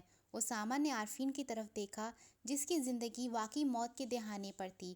اسامہ کے جسم سے ایک شعاع نکلی جو عارفین کی طرف بڑھی۔ اس کے بعد عارفین کا جسم آہستہ آہستہ نیچے اترنے لگا۔ حوریہ کو نظر آ رہا تھا کہ عارفین کو خیام ہی بچا رہا ہے جو اسامہ کے جسم میں اب موجود نہیں ہے۔ حوریہ نے فوراً اسامہ کی طرف ہاتھ سے دھکے کا اشارہ کیا تو اسامہ کا وجود اچھل کر دیوار سے بچا اور پھر حوریہ نے اسے زمین پر پٹک دیا۔ اسامہ کے حلق سے کرب آمیز چیخیں نکلیں۔ امارہ نے اسے اپنی باہوں میں لے لیا۔ اسامہ کے جسم کی ہڈیاں بری طرح چٹک گئی تھیں، مگر عارفین کے جسم پر خراش تک نہ آئی تھی۔ روشنی کی پراسرار شعاع حوریہ کی طرف بڑھی اور خیام کے روپ میں تبدیل ہو گئی۔ ساحل اور عارفین نے مل کر اسامہ کو اٹھایا۔ امارہ نے اسامہ کا بیگ اٹھایا اور وہ سب کمرے سے باہر نکل گئے۔ ساحل اور عارفین نے اسامہ کو صحن میں لیٹایا۔ امارہ نے برقی سرعت سے اپنی بیگ سے مٹی کے پیڑوں کی پوٹلی نکالی اور اکیلی ہی بھاگتی ہوئی ریسٹ ہاؤس سے باہر چلی گئی۔ اس نے بہت پھرتی سے وہ پوٹلی کو آبشار کی طرف اچھال دیا۔ جو ہی پوٹلی پانی میں گری، امارہ نے سکھ کا لمبا سانس کھینچا اور پھر واپس دوڑتی ہوئی اسامہ کے پاس آ گئی۔ اب ہم خطرے سے باہر ہیں، وہ پوٹلی میں پھینک آئی ہوں۔ اسامہ نے امارہ کا ہاتھ تھاما اور تھکے تھکے لہجے میں بولا، بس یہ ہمارا پاس آخری موقع ہے۔ امارہ نے مسکراتے ہوئے اسامہ کے بالوں کو سلایا۔ فکر نہ کرو، مجھے وہ عمل مل گیا جس سے ہم امجاد کو برباد کیا جا سکتا ہے۔ بس یہ پتہ چل جائے کہ ان 4 ہمزاد کی قبریں کہاں ہیں جو نیچے دیوار پر لاک ہے، یعنی تہہ خانے میں۔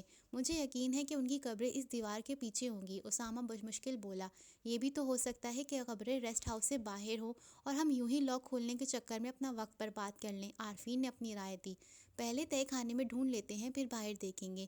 شاید یہ ہماری آخری کوشش ہو۔ اگر کامیاب ہو گئے تو ہمزاد ختم ہو جائیں گے اور ہم اگر ناکام ہو گئے تو ہم۔ امارہ نے افسردگی سے کہا۔ ساحل بھی بہت پریشان اور اداس تھا، اس کی آنکھوں میں نمی اتر آئی تھی۔ اس نے امارہ کی طرف دیکھا اور انتہائی شکستہ لہجے میں بولا، پتہ نہیں مرنے سے پہلے بھی اپنوں کی آواز سننا نصیب ہوگی یا نہیں۔ ہم جب سے یہاں آئے ہیں موبائل کے سگنل ہی نہیں ہے۔ وہ سم بھی ڈال کے دیکھیے جو یہاں چلتی ہے، پھر بھی سگنل نہیں ہے۔ ساحل نے جیسے سب کی دکھتی رگ پر ہاتھ رکھ دیا۔ میں بھی کتنی بار کوشش کر چکا ہوں مگر گھر والوں سے بات نہ ہو سکی، اسامہ نے کہا۔ امارہ نے بھی اسامہ کے ہاتھ پر اپنا درد بیان کیا۔ میں بھی ترس گئی ہوں امی کی آواز سننے کے لیے۔ عارفین بھی جیسے ٹوٹ گیا، مجھے بھی گھر والوں کی بہت یاد آ رہی ہے۔ چلو وینا سے تو تمہاری ملاقات ہو گئی نا، ساحل نے اسے چھیڑ کر سب کو ہنسا دیا۔ تھوڑی دیر کے بعد وہ تہہ خانے کے دروازے کی طرف بڑھے۔ امارہ نے تہہ خانے کا دروازہ کھولا، پھر وہ ساحل سے مخاطب ہوئی، تم اور عارفین اسامہ کو لے کر نیچے اترو، میں بعد میں آتی ہوں۔ ساحل اور عارفین اسامہ کو لے کر آہستہ آہستہ سیڑھیاں اترنے لگے۔ وہ سیڑھیاں اتر تو گئے، امارہ بھی نیچے آ گئی۔ وہ سب اس پراسرار دیوار کی طرف بڑھے جہاں لاک لگا ہوا تھا۔ انہوں نے اسامہ کو زمین پر بٹھا دیا۔ تہہ خانے کے دروازے کے پاس کسی کو رکنا چاہیے، ساحل نے امارہ سے کہا۔ امارہ نے قدرے اطمینان سے کہا، تھوڑی دیر تک تو ہمیں کوئی خطرہ نہیں ہے، کچھ دیر کے لیے بعد عارفین کو بھیج دیں گے، ابھی لاک کھولنے کی کوشش کرتے ہیں۔ امارہ لاک کے چھلے کو گھما گھما کے مختلف نمبر ملا ملا کے لاک کھولنے کی کوشش کرتی رہ گئی، مگر اس کا لاک نہیں کھلا۔ وہ ناکام ہو گئی تو عارفین اور ساحل کوشش کرنے لگے۔ اسامہ بے چینی سے بار بار تہہ خانے کے دروازے کی طرف دیکھ رہا تھا۔ پھر اسے خیام کا خیال آیا تو اس نے آنکھیں بند کر کے خیام کو یاد کیا اور اس کے ساتھ خیام کیا خوانی کی، خیام ہماری مدد کرو۔ پھر اس نے آنکھیں کھول دیں۔ ساحل اور عارفین بھی نمبر گھما گھما کر لاک کھولنے کی کوشش کر رہے تھے۔ یار یہ ہمارے بس کا کام نہیں ہے، ہم اسی چکر میں لگے رہیں گے اور موت ہمیں ایک بار پھر اپنی لپیٹ میں لے لے گی۔ عارفین نے جیسے ہار مان لی۔ نہیں یار، تھوڑی دیر اور کوشش کر لیتے ہیں، ساحل نے کہا۔ اسی دوران لاک کے گرد روشنی کے چھوٹے چھوٹے سے ستارے بنوانے لگے۔ ساحل کے ہاتھ جہاں تھے وہیں رک گئے۔ لاک خود بخود گھومنے لگا اور لاک کے نمبر خود بخود ملنے لگے اور پھر ٹک کی آواز کے ساتھ لاک کھل گیا اور دیوار خود بخود بائیں طرف کو تھوڑی سی سرک گئی۔ اتنا راستہ کھل گیا کہ ایک شخص بآسانی گزر سکتا تھا۔ وہی روشنی کے ٹمٹماتے ستارے اسامہ کو اپنے جسم پر چمکتے ہوئے محسوس ہوئے۔ پھر خیام کی آواز اس کی سماعت سے ٹکرائی، میں تمہارے جسم میں موجود نہیں ہوں مگر تمہارے آس پاس ہی رہوں گا، تمہارا 5واں ساتھی بن کر۔ آواز ختم ہونے کے ساتھ ہی وہ نور کے جگمگاتے ستارے بھی غائب ہو گئے۔ امارہ کی خوشی سے بھرپور آواز اسامہ کی سماعت سے ٹکرائی، اسامہ ہمیں راستہ مل گیا ہے۔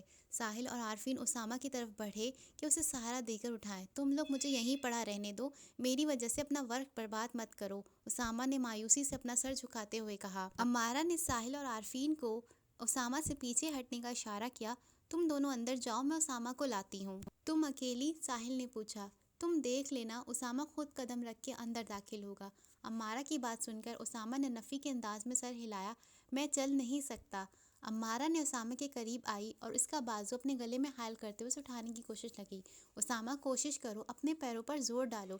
اسامہ کراہتا ہوا کھڑے ہونے کی کوشش کرنے لگا مگر تکلیف کی وجہ سے پھر بیٹھ گیا۔ امارہ نے انتہائی پیار سے اسامہ کی آنکھوں میں جھانکا۔ اسامہ پلیز۔ اسامہ نے تکلیف برداشت کر کے ایک بار پھر کھڑے ہونے کی کوشش کی اور وہ امارہ کا سہارا لیتا ہوا آہستہ آہستہ کھڑا ہو گیا۔ اس نے امارہ کے خوبصورت چہرے کی طرف دیکھا تو اس کے دل کے محسوسات اس کی آنکھوں میں دبکنے لگے۔ الفاظ بے اختیار اس کی زبان سے نکلے۔ اب تو یقین ہونے لگا ہے کہ زندگی ریت کی طرح ہماری ہاتھوں سے سرک رہی ہے۔ کیوں؟ امارہ نے پوچھا۔ کیونکہ آج سے پہلے جینے کی اتنی حسرت نہیں ہوئی۔ اسامہ کی آواز میں درد امٹ آیا۔ امارہ نے اسامہ کے چہرے کو چھوا۔ ہم یہاں سے زندہ سلامت لوٹیں گے بھی اور وفاؤں کے باغ سے خوشیوں کے جگنو بھی چنیں گے۔ امارہ کا اظہار وفا جیسے اسامہ کی طاقت بن گیا۔ وہ امارہ کے ساتھ دھیرے دھیرے قدم رکھتا ہوا دیوار سے اندر داخل ہو گیا۔ اسامہ اور امارہ اس پرسرار جگہ میں داخل ہوئے تو ان کے ہوش اڑ گئے۔ انہوں نے ساحل اور عارفین کی طرف دیکھا جو حیران و ساکت و جامد کھڑے تھے۔ یہ 5 قبروں کا چھوٹا سا قبرستان تھا۔ کچی مٹی کی 4 قبریں ایک ہی ترتیب میں تھیں اور ایک قبر ان سے تھوڑے فاصلے پر تھی۔ قبروں پر لکڑی کے کتبے لگے تھے جن پہ ان کے نام لکھے تھے، فواد، خیام، حوریہ اور وشا، اور ایک طرف قبر تھی اس کے خطبے پر زرگام کا نام کندہ تھا۔ یہ نام پڑھ کر ان کے دل میں ایسے ہو گئے جیسے کسی نے اپنی مٹھی میں بھینچ رکھے ہوں۔ امارہ سے خود پر قابو نہیں ہوا، وہ بے اختیار پھوٹ پھوٹ کر رونے لگی۔ اسامہ نے امارہ کے شانے پر ہاتھ رکھا۔ خود کو سنبھالو امارہ، یہ وقت جذباتی ہونے کا نہیں ہے، کچھ کرنے کا ہے۔ امارہ روندھی ہوئی آواز میں بولی، مجھے تو انسانیت کی تجلیس پر رونا آ رہا ہے۔ زرگام کو اتنا بھی رحم نہ آیا کہ ان کے والدین کو ان کی میت ہی دے دیتا، ان کی میتوں پر رو کر انہیں صبر آ جاتا۔ امارہ تم قدرت کا انصاف نہیں دیکھ رہی؟ ان کی قبروں کے ساتھ زرگام کی قبر بھی ہے۔ اس نے لوگوں سے جینے کا حق چھینا تو رب نے اس سے جینے کا حق چھین لیا۔ اسامہ نے امارہ کو سمجھایا اور پھر دیوار سے ٹیک لگا کر بیٹھ گیا۔ اسے سخت تکلیف ہو رہی تھی۔ عارفین نے زرگام کی قبر کی طرف دیکھتے ہوئے کہا، میں تو اس بات پر حیران ہو رہا ہوں کہ ہم زرگام کی لاش اس کے گھر چھوڑ کر آئے تھے، کس طرح اس کی لاش یہاں تک پہنچ گئی؟ امیزنگ! حمزات کے لیے کچھ بھی ناممکن نہیں، اسامہ نے کہا۔ ساحل دھیرے دھیرے وشا کی قبر کے قریب بڑھ رہا تھا۔ وہ بالکل ٹوٹ چکا تھا، کسی نے جیسے اس کے جسم سے اس کی جان ہی نکال لی تھی۔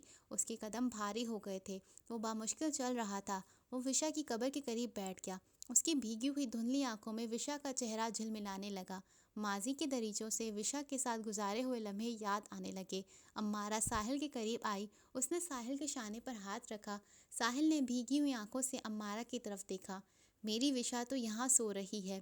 امارہ نے ساحل کے پاس بیٹھ گئی۔ اس طرح رونے سے تمہاری وشا واپس نہیں آ سکتی۔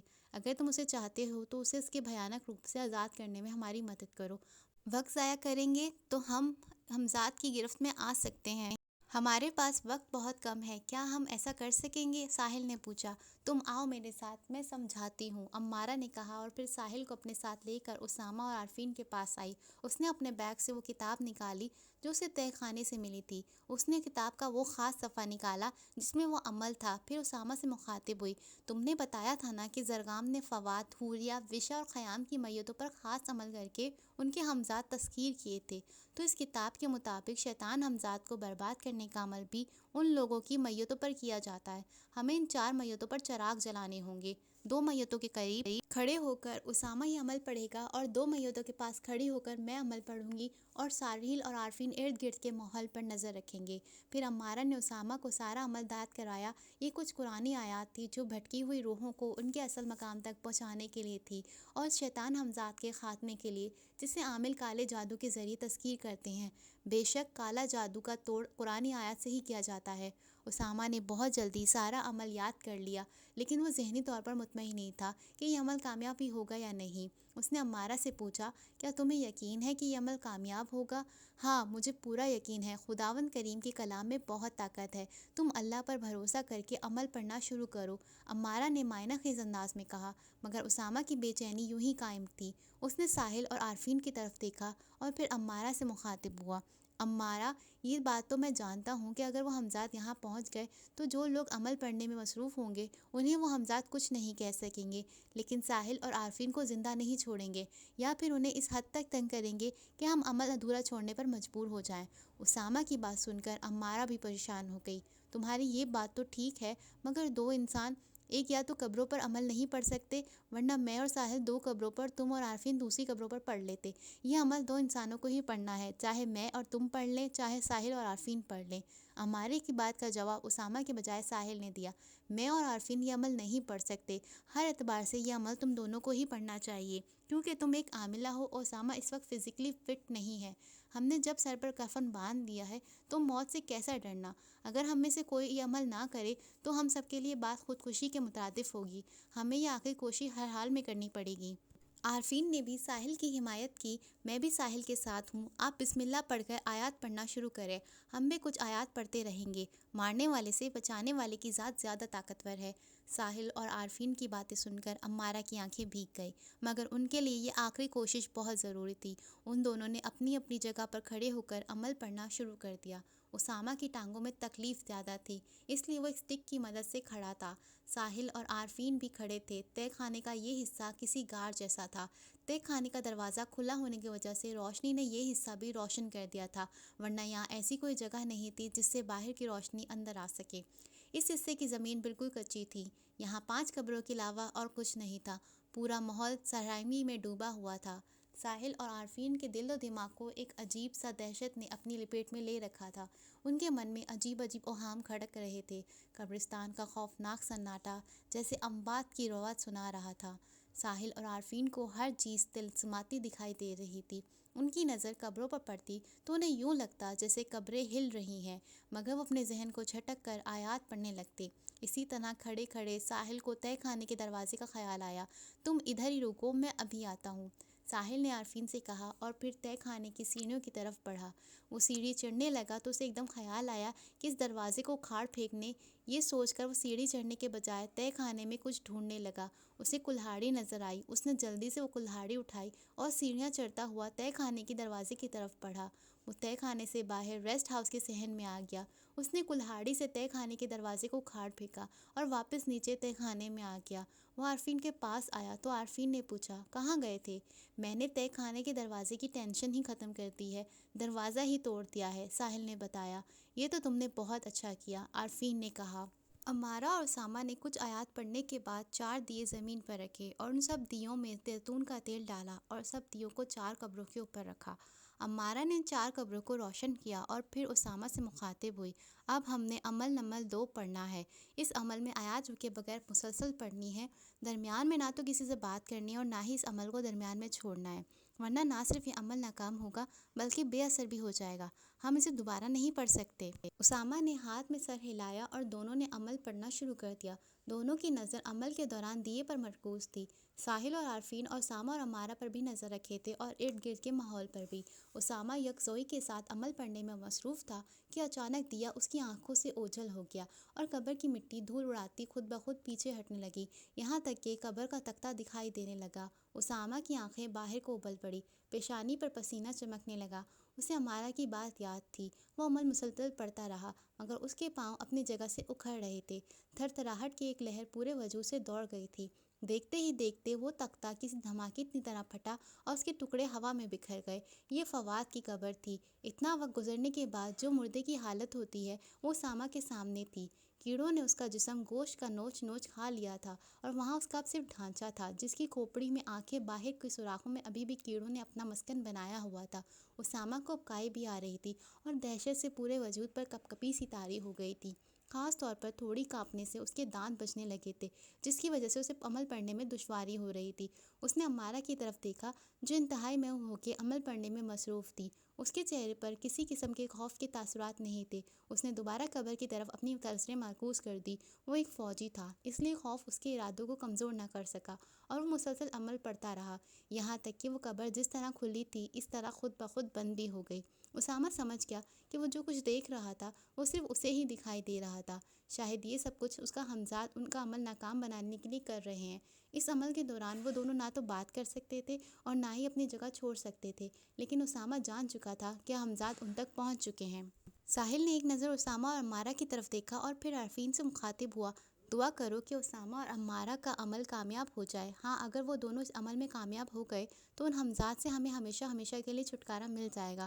بس وہ مٹی کی گولیاں پوری طرح گھلی نہ ہوں، کاش ہمیں تھوڑا سا وقت اور مل جائے۔ عارفین نے بھی کہا ہی تھا کہ حوریہ کی دل فریب مذکور کن آواز ان دونوں کی سماعت سے ٹکرائی۔ وہ اپنی سحر انگیز آواز میں کوئی گیت گا رہی تھی۔ اس کی آواز کے طلسم نے ان دونوں کو دلوں میں ہلچل سی مچا دی۔ ان کی سوچنے سمجھنے کی صلاحیت معدوم ہو گئی۔ وہ دیوانوں کی طرح اس آواز کی سمت کی طرف چلنے لگے۔ اسامہ اور عمارہ کو یہ آواز سنائی نہیں دے رہی تھی۔ اسامہ اور عمارہ نے انہیں اس طرح بدحواس تہہ خانے کی طرف باہر کی طرف بھاگتے ہوئے دیکھا تو وہ دونوں پریشان ہو گئے، مگر وہ نہ تو ان سے کچھ پوچھ سکتے تھے کہ کہاں جا رہے ہیں اور نہ ہی انہیں جانے سے روک سکتے تھے۔ انہوں نے انہیں اللہ کے سہارے چھوڑ دیا اور یہ سوچ کر اپنا دھیان عمل کی طرف مرکوز کرنے لگے کہ اگر عمل کامیابی سے پورا ہو گیا تو ان دونوں کو کوئی نقصان نہیں پہنچے گا۔ مگر وہ دونوں نہیں جانتے تھے کہ ساحل اور عارفین تو موت کی صدا کی طرف بھاگے ہی تھے۔ وہ دونوں اس خوبصورت آواز کے پیچھے بھاگتے بھاگتے ریسٹ ہاؤس سے باہر نکل پڑے۔ آواز کی مقناطیسیت انہیں اپنی طرف کھینچتی ہوئی ایک خوبصورت باغ میں لے آئی۔ ایک گھنے درخت کے قریب حوریہ خوبصورت لباس میں ستارے تھامے بیٹھی تھی۔ حسن و زیبائی سے وہ کسی پری جیسی دکھائی دے رہی تھی۔ وہ گھاس پر بیٹھی تھی۔ اس کا فیروزی جالی دار فراک دائرے کی شکل میں گھاس پر پھیلا ہوا تھا۔ وہ اپنی خمدار لمبی انگلیوں سے ستار کی تاروں کو چھیڑتی اور اپنی محصور کن آواز کے جادوئی سر ہوا میں بکھیر دیتی۔ پہلے وہ وقفے کے ساتھ تھوڑا تھوڑا گا رہی تھی، مگر اب وہ بغیر رکے مسلسل گا رہی تھی۔ اب عارفین اور ساحل کو اس کی آواز چبھنے لگی تھی اور دل کی دھڑکنیں بھی تیز ہو گئی تھی، مگر ان پر کچھ ایسا سحر طاری تھا کہ وہ وہاں سے جانے پر آمادہ نہ تھے۔ آہستہ آہستہ وہ آواز اتنی تیز ہو گئی کہ ساحل اور عارفین کی دماغ کی رگیں پھٹنے لگیں، کانوں کے پردے چڑھنے لگے، دل ڈوبنے لگا۔ وہ دونوں اپنے کانوں پر ہاتھ رکھ کے گھٹنوں کے بل بیٹھ کر چیخنے لگے، خدا کے لیے خاموش ہو جا۔ حوریہ اٹھ کر اپنے گانے کے ساتھ ساتھ جھومنے لگی۔ ساحل اور عارفین زمین پر گر کر مچھلی کی طرح تڑپنے لگے۔ ہاتھ ان کے کانوں پر ہی تھے، ان کی دماغ کی رگیں باہر کی طرف ابھر گئی تھیں۔ وہ درد سے چلا رہے تھے۔ حوریہ گھومتے گھومتے اپنے خوبصورت روپ سے اپنے اصل روپ میں آ گئی۔ وہی مردوں جیسی سفیدی مائل سرخ جلد، مردہ آنکھیں، پیٹری جمع سیاہ ہونٹ، کفن جیسے سفید چولے میں وہ بدمست جھونکے کی طرح ادھر ادھر اڑ رہی تھی۔ وہ دشمن کے شکار کے مزے سے لطف اندوز ہو رہی تھی۔ روشنی کی ایک شعاع حوریہ کی طرف بڑھی اور پھر خیام کا روپ دھار گئی۔ خیام کے ہاتھ میں ایک بڑا سا آئینہ تھا جو تقریباً 4 فٹ لمبا اور 2 فٹ چوڑا تھا۔ خیام کو دیکھ کر حوریہ کے لبوں پر مسکراہٹ بکھر گئی۔ اسے یقین تھا کہ خیام اس کا کچھ نہیں بگاڑ سکتا۔ اسے اب شکار کا زیادہ مزہ آ رہا تھا کہ خیام کے سامنے اس کے دوستوں کے دماغ کی رگیں پھٹ جائیں گی اور ان کے کانوں اور ناک سے لہو بہے گا۔ وہ اپنے خاص انداز میں گاتی ہوئی ہوا میں ادھر ادھر اڑ رہی تھی۔ خیام بھی ہوا میں اڑتا ہوا ایک پہاڑ کے قریب کسی خاص جگہ پر کھڑا ہو گیا۔ وہ جانتا تھا کہ حوریہ اس کے پیچھے ضرور آئے گی۔ وہ اسی باغ میں ہی کھڑا تھا جہاں ساحل اور عارفین زمین پر گرے تڑپ رہے تھے۔ حوریہ بھی مسکراتی ہوئے خیام کے سامنے آ کھڑی ہوئی۔ سورج پوری آب و تاب کے ساتھ دمک رہا تھا۔ دھوپ بہت تیز تھی۔ جس جگہ خیام اور حوریہ کھڑے تھے سورج ان کے بالکل سامنے تھا۔ حوریہ کو اپنی شیطانی قوتوں پر بہت بھروسہ تھا۔ وہ ساحل عارفین کے ساتھ خیام کو بھی ختم کرنے کا ارادہ رکھتی تھی۔ خیام نے اپنے ہاتھوں میں اٹھایا ہوا آئینہ حوریہ کے سامنے کیا تو حوریہ کا عکس اس آئینے پر روشنی کے ایک ڈاٹ کی صورت میں نمودار ہوا۔ خیام ایک روحانی جسم تھا، اس لیے اس کے ہاتھ آئینے کو نہیں چھو رہے تھے۔ آئینہ اس کے ہاتھوں میں گویا معلق تھا، مگر اس کی روحانی قوتوں کے باعث وہ آئینہ خیام کی گرفت میں ہی تھا۔ خیام نے اپنے ہاتھوں کو تھوڑا ترچھا کیا تو آئینہ اس طرح ترچھا ہو گیا کہ روشنی کے اس ڈاٹ سے سورج کی شعاعیں ٹکرائی۔ آئینے سے تیز روشنی نکل کر حوریہ سے ٹکرائی۔ حوریہ کا گیت چیخوں میں بدل گیا اور وہ اپنی جگہ سے غائب ہو گئی۔ آئینہ بھی کرچی کرچی ہو کے ہوا میں بکھر گیا۔ خیام نے ساحل اور عارفین کی طرف دیکھا۔ وہ اب سکون میں آ چکے تھے مگر نڈھال لیٹے تھے۔ پھر آہستہ آہستہ وہ ہمت کر کے اٹھ کر بیٹھ گئے۔ انہوں نے تشکر آمیز نگاہوں سے خیام کی طرف دیکھا۔ حوریہ تو غائب ہو گئی تھی مگر خیام کو خطرے کی سرسراہٹیں محسوس ہو رہی تھی۔ آس پاس درختوں کے جھنڈ تیزی سے ہلے تھے، جیسے کوئی چیز تیزی سے ان میں سے گزری ہے۔ فضا میں عجیب طرح کی گڑگڑاہٹوں کی آواز بھی گونجنے لگی تھی۔ پھر اچانک خیام کو 3 حولے دکھائی دیے جو زرغام، فواد اور وشا کا روپ دھار گئے۔ وہ تینوں جیسے چلتے پھرتے مردے تھے مگر ان کے جسم ہوائی تھے۔ وہ تینوں انتہائی طیش میں تھے۔ غصہ اور انتقام لاؤ بن کر ان کی آنکھوں میں سلگ رہا تھا۔ زرغام نے دہکتی آنکھوں سے خیام کی طرف دیکھا۔ تم حوریہ کو تھوڑی دیر کے لیے غائب تو کر سکتے ہو مگر اسے مار نہیں سکتے، کیونکہ روح کی موت کبھی نہیں ہوتی، مگر جن مادی وجود والے انسانوں کو تم بچانے کی کوشش کر رہے ہو وہ ہم سے نہیں بچ سکتے۔ ہاں، ایک صورت ہو سکتی ہے کہ تم خود کو ہمارے حوالے کر دو، میرے تابع ہو جاؤ۔ میں صرف ان چاروں کی جان بخش دوں گا بلکہ انہیں ان کے گھر تک بھی پہنچا دوں گا۔ خیام نے ہنستے ہوئے زرگام کی بات کا جواب دیا، جن لوگوں کو تم بچانے کی بات کر رہے ہو وہ موت سے نہیں ڈرتے، وہ تمہیں ختم کرنے کے لیے سر پر کفن باندھ کر بیٹھے ہیں۔ تمہاری بات ٹھیک ہے کہ روح کی موت نہیں ہو سکتی، مگر شیطان ہمزاد کو تباہ کیا جا سکتا ہے، جو دنیا میں بھی انسان کو بہکاتا ہے اور مرنے کے بعد اگر تمہارے جیسے خناس کے قابو میں آ جائے تو بھی تباہی کا باعث بنتا ہے۔ پروردگار اگر چاہے تو ایک ساتھ میں ہی شیطان کو ختم کر سکتا ہے، مگر وہ شیطان کو ہمارے ایمان پر رکھنے کے لیے زندہ رکھتا ہے، ہمیں کوئی ختم نہیں کر سکتا۔ فواد نے کہہ کر لگایا، اسامہ اور عمارہ قرآن پاک کی جو آیات پڑھ رہے ہیں، تم سب اس سے برباد ہونے والے ہو، کیونکہ ان کا عمل پورا ہونے والا ہے اور اس عمل کے دوران تم انہیں ختم نہیں کر سکتے۔ خیام کی اس بات پر زرگام بھی ہنسا، ہم انہیں ختم نہیں کر سکتے، مگر انہیں ڈرا کر اس عمل سے روک سکتے ہیں۔ ان کا حال دیکھو، ان کے پورے جسم پر سانپ رینگ رہے ہیں، اس جال میں ان کی موت یقینی ہے۔ دہشت کے مارے ان کا عمل ٹوٹ جائے گا، جو ہی ان کا عمل ٹوٹا یہ سانپ انہیں ڈس لیں گے۔ ساحل اور عارفین یہ سنتے ہی ریسٹ ہاؤس کی طرف بھاگے، وہ اپنے نڈھال جسم کو گھسیٹتے ہوئے لمبے لمبے قدم رکھ رہے تھے۔ وہ تہہ خانے میں داخل ہوئے تو ان کی چیخیں نکل گئیں۔ عمارہ اور اسامہ کے جسموں پر سینکڑوں سانپ اس طرح رینگ رہے تھے کہ ان کے جسموں کے حصے دکھائی نہیں دے رہے تھے۔ ساحل اور عارفین دیوانہ وار ان کی طرف لپکے کہ سانپوں کو ان کے جسم سے نوچ نوچ کر پھینک دیں، چاہے ان کی جان ہی چلی جائے۔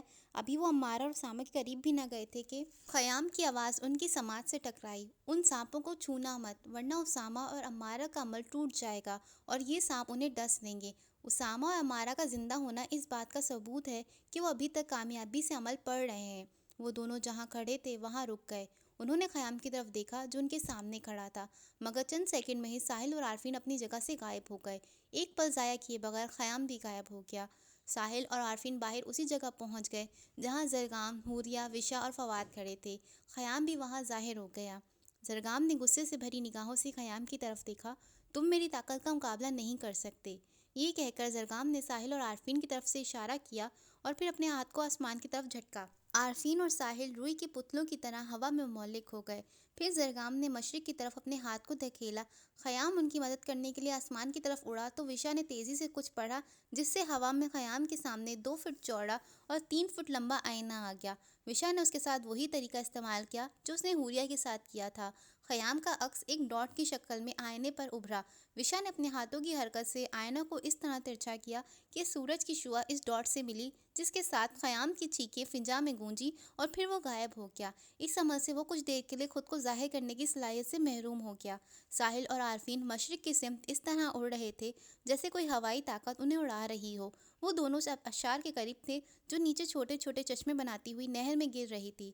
زرگام نے اپنے ہاتھ کو زور سے جھٹکا تو وہ دونوں برفیلے پانی کی اس نہر میں جا گرے۔ انہیں تیراکی بھی نہیں آتی تھی، برفیلے پانی نے ان کی رگوں میں بہتا لہو جیسے منجمد کر دیا۔ وہ چیختے چلاتے بار بار اوپر آتے، بچاؤ بچاؤ، مگر ان کی مدد کرنے والا وہاں کوئی نہیں تھا۔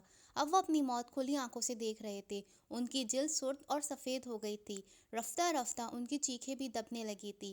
وہ بے چینی سے ہاتھ پاؤں چلاتے ہوئے ارد گرد دیکھ رہے تھے کہ شاید خیام انہیں بچانے کے لیے آئے، مگر زندگی کی دوڑ کے ساتھ ساتھ امید بھی چھوٹتی جا رہی تھی۔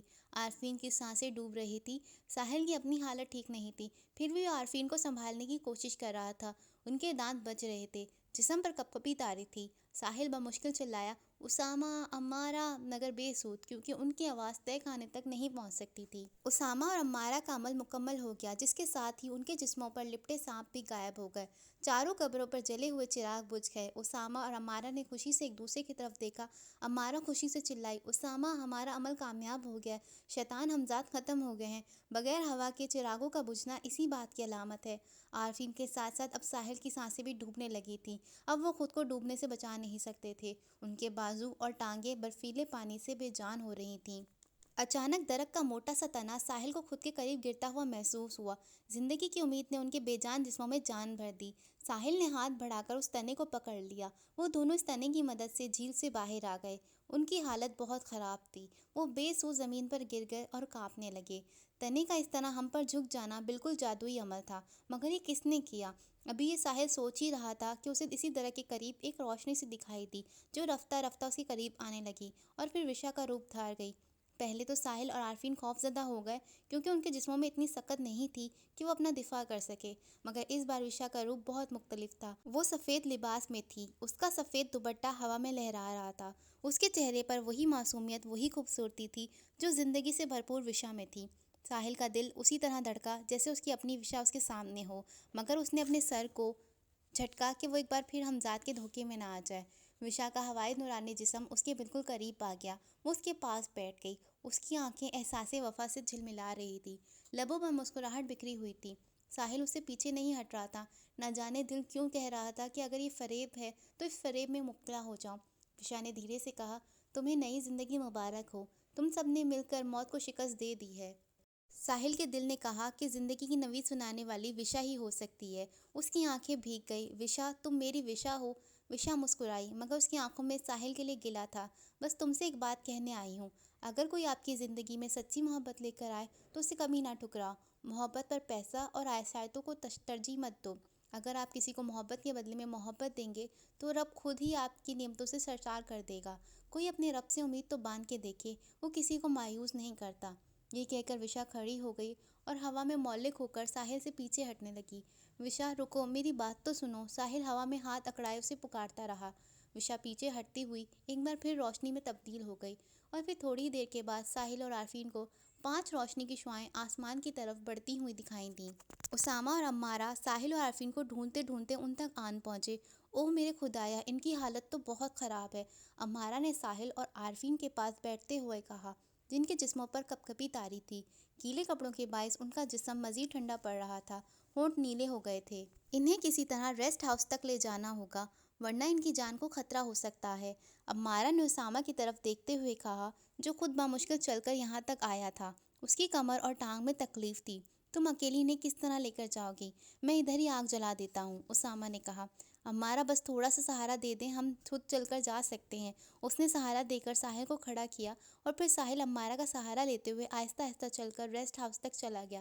اسے ریسٹ ہاؤس کے کمرے میں بٹھا کے عمارہ نے ایک گرم کمبل اسے اڑا دیا، اور پھر عارفین کو لانے کے لیے دوبارہ دوڑتی ہوئی ریسٹ ہاؤس سے باہر بھاگی۔ اسامہ عارفین کے پاس بیٹھا اس کے ہاتھ مل رہا تھا۔ تھوڑی ہی دیر میں عمارہ وہاں پہنچ گئی۔ وہ بہت تیز بھاگ کر آئی تھی۔ اس کی سانس پھولی ہوئی تھی۔ اس نے عارفین کو سہارا دے کر کھڑا کیا، اور پھر عارفین بھی ساحل کی طرح عمارہ کا سہارا لے کر آہستہ آہستہ ریسٹ ہاؤس تک پہنچ گیا۔ اسامہ بھی لنگڑا کر چلتا ہوا ان کے ساتھ ساتھ ریسٹ ہاؤس تک آ گیا۔ عمارہ نے ان دونوں کو ہال نما بڑے کمرے میں آتش دان کے قریب بٹھایا۔ اسامہ نے جلدی سے آتش دان میں آگ لگا دی۔ ریسٹ ہاؤس اب پرانی حالت میں تھا، کھنڈر نما، دھول و مٹی سے اٹکا ہوا۔ آگ ٹھیک طرح سے لگ گئی تو اسامہ نے عمارہ سے کہا، جلدی سے ان کے گرم کپڑے نکالو۔ عمارہ نے بیگ سے ان دونوں کے گرم کپڑے اور جرسیاں نکالیں۔ اس نے 2 پینٹ شرٹس اور 2 جرسیاں اسامہ کو دیں اور خود کمرے سے باہر صحن میں چلی گئی۔ اسامہ نے ساحل اور عارفین کو کپڑے دیے، ادھر آگ کے قریب اپنے کپڑے بدل لو۔ ان دونوں نے اپنے کپڑے بدل لیے۔ اسامہ نے ان کے گیلے کپڑے کرسیوں پر پھیلا دیے۔ کپڑے تبدیل کرنے کے بعد ان دونوں کو کافی سکون ملا تھا۔ وہ ٹھٹھرتے ہوئے آگ کے قریب بیٹھ گئے۔ عمارہ، اسامہ نے عمارہ کو آواز دی۔ عمارہ اندر آئی تو اسامہ نے اسے تولیہ مانگا۔ عمارہ نے اسامہ کو تولیہ پکڑایا۔ اسامہ نے تولیہ لیا اور ساحل اور عارفین کے بال خشک کرنے لگا۔ عمارہ بھی ان دونوں کے قریب بیٹھ گئی۔ اب کچھ بہتر محسوس کر رہے ہو؟ عمارہ نے ساحل اور عارفین سے پوچھا۔ دونوں نے ہاں میں سر ہلایا۔ حیرت کی بات ہے، تم دونوں جھیل سے باہر کیسے نکلے؟ تمہیں تو تیراکی بھی نہیں آتی، عمارہ نے ساحل سے پوچھا۔ تو ساحل کی جگہ اسامہ بولا، یہ سوال جواب کا وقت نہیں ہے، اس وقت ان سے کچھ مت پوچھو۔ کسی طرح ان دونوں کے لیے چائے بن جائے تو ان دونوں کو کافی سکون ملے گا۔ میرے پاس چائے کا تو سارا سامان ہے، مگر پکاؤں گی کیسے؟ عمارہ نے کہا۔ ساس پین تو ہے نا؟ اسامہ نے پوچھا۔ ہاں، عمارہ نے جواب دیا۔ تم ایسا کرو کہ صحن میں کچھ اینٹیں رکھو، میں یہاں سے لکڑیاں لے کر آتا ہوں، اسامہ نے کہا، اور عمارہ صحن میں چلی آئی۔ اس نے اینٹوں کا چولہا بنایا اور ساس پین میں دودھ اور پانی ملا کر ایک طرف رکھ دیا۔ اتنی دیر میں اسامہ لکڑیاں لے آیا۔ اس نے 3 سوکھی لکڑیوں کے ساتھ ایک جلی ہوئی لکڑی رکھی۔ تھوڑی ہی دیر میں سوکھی لکڑیوں میں آگ بھڑک اٹھی۔ عمارہ نے ساس پین چولہے پر رکھا۔ جوں ہی دودھ گرم ہوا، اس نے چینی اور پتی ایک ساتھ دودھ میں ڈال دی۔ اسامہ اینٹوں کے چولہے کے قریب بیٹھا عمارہ کی طرف مسلسل دیکھ رہا تھا۔ اب عمارہ بھی چولہے کے پاس اطمینان سے بیٹھی تھی۔ اس نے مسکراتے ہوئے اسامہ کی طرف دیکھا۔ تم کیا چائے بنانا سیکھ رہے ہو؟ جی نہیں، آپ کی اطلاع کے لیے عرض ہے کہ میں بہت اچھا کوک ہوں، اسامہ نے جواب دیا۔ بہت خوب، پھر تو جس لڑکی سے تمہاری شادی ہوگی اس کے مزے ہوں گے، عمارہ نے کہا۔ اسامہ میں جواب میں کچھ نہیں کہا، بس خاموشی سے عمارہ کی طرف دیکھنے لگا۔ اب کس سوچ میں پڑ گئے ہو؟ عمارہ نے اس کی خاموشی توڑنا چاہی۔ توبہ ہے تم لڑکیوں کی، نہ تو کسی کو بولنے دیتی ہو، نہ ہی خاموش رہنے دیتی ہو۔ اسامہ کی اس بات پر عمارہ نے موڈ خراب کرتے ہوئے دوسری طرف منہ موڑ لیا۔ اسامہ نے مسکراتے ہوئے اس کا ہاتھ تھام لیا۔ میری زندگی کی ساتھی بنو گی؟ امارہ کے لبوں پر مسکراہٹ بکھر گئی۔ اس نے ایک نظر اسامہ کی طرف دیکھا اور پھر پلکیں جھپکا دیں۔ میری خوشیوں اور میری زندگی پر میری والدہ کا حق ہے، ان سے مجھے مانگ لو۔ ان سے تو میں تمہارا ہاتھ مانگ لوں گا، مگر ایک بار تم سے تمہاری خوشی جاننا چاہتا ہوں۔ آرمی کا بہادر میجر آج محبت کے ہاتھوں جیسے لٹ گیا تھا۔ امارہ نے محبت سے سرشار نگاہوں سے اسامہ کی آنکھوں میں دیکھا اور دھیرے سے مسکرائی۔ اگلے ہی لمحے چائے ابلی تو دونوں ہڑبڑا کے اٹھے۔ امارہ نے اپنے دوپٹے سے چائے اتار دی۔ کوئی اور کپڑا لے لیتی، دوپٹے کو آگ لگ سکتی تھی۔ امارہ جلدی سے 4 کپ اور چائے پتی لے آئی۔ وہ پیالوں میں چائے ڈالنے لگی تو اسامہ نے اس کی طرف دیکھ کر لمبی آہ بھری۔ آج تو لگتا ہے پروردگار نے میری زندگی سے سارے غم دور کر کے میری جھولی خوشیوں سے بھر دی ہے۔ امارہ نے ترچھی نظر سے اس کی طرف دیکھا۔ اب زیادہ باتیں کی نا تو یہ چائے میں نے تمہارے اوپر انڈیل دینی ہے۔ نہیں، یہ ظلم نہ کرنا۔ اسامہ وہاں سے اٹھ گیا۔ امارہ ٹرے میں 4 کپ رکھ کر ساحل اور عارفین کے پاس چلی گئی۔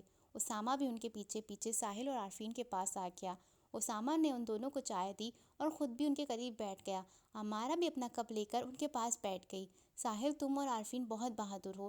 تمہاری ہمت کی وجہ سے ہم اپنا عمل مکمل کر پائے۔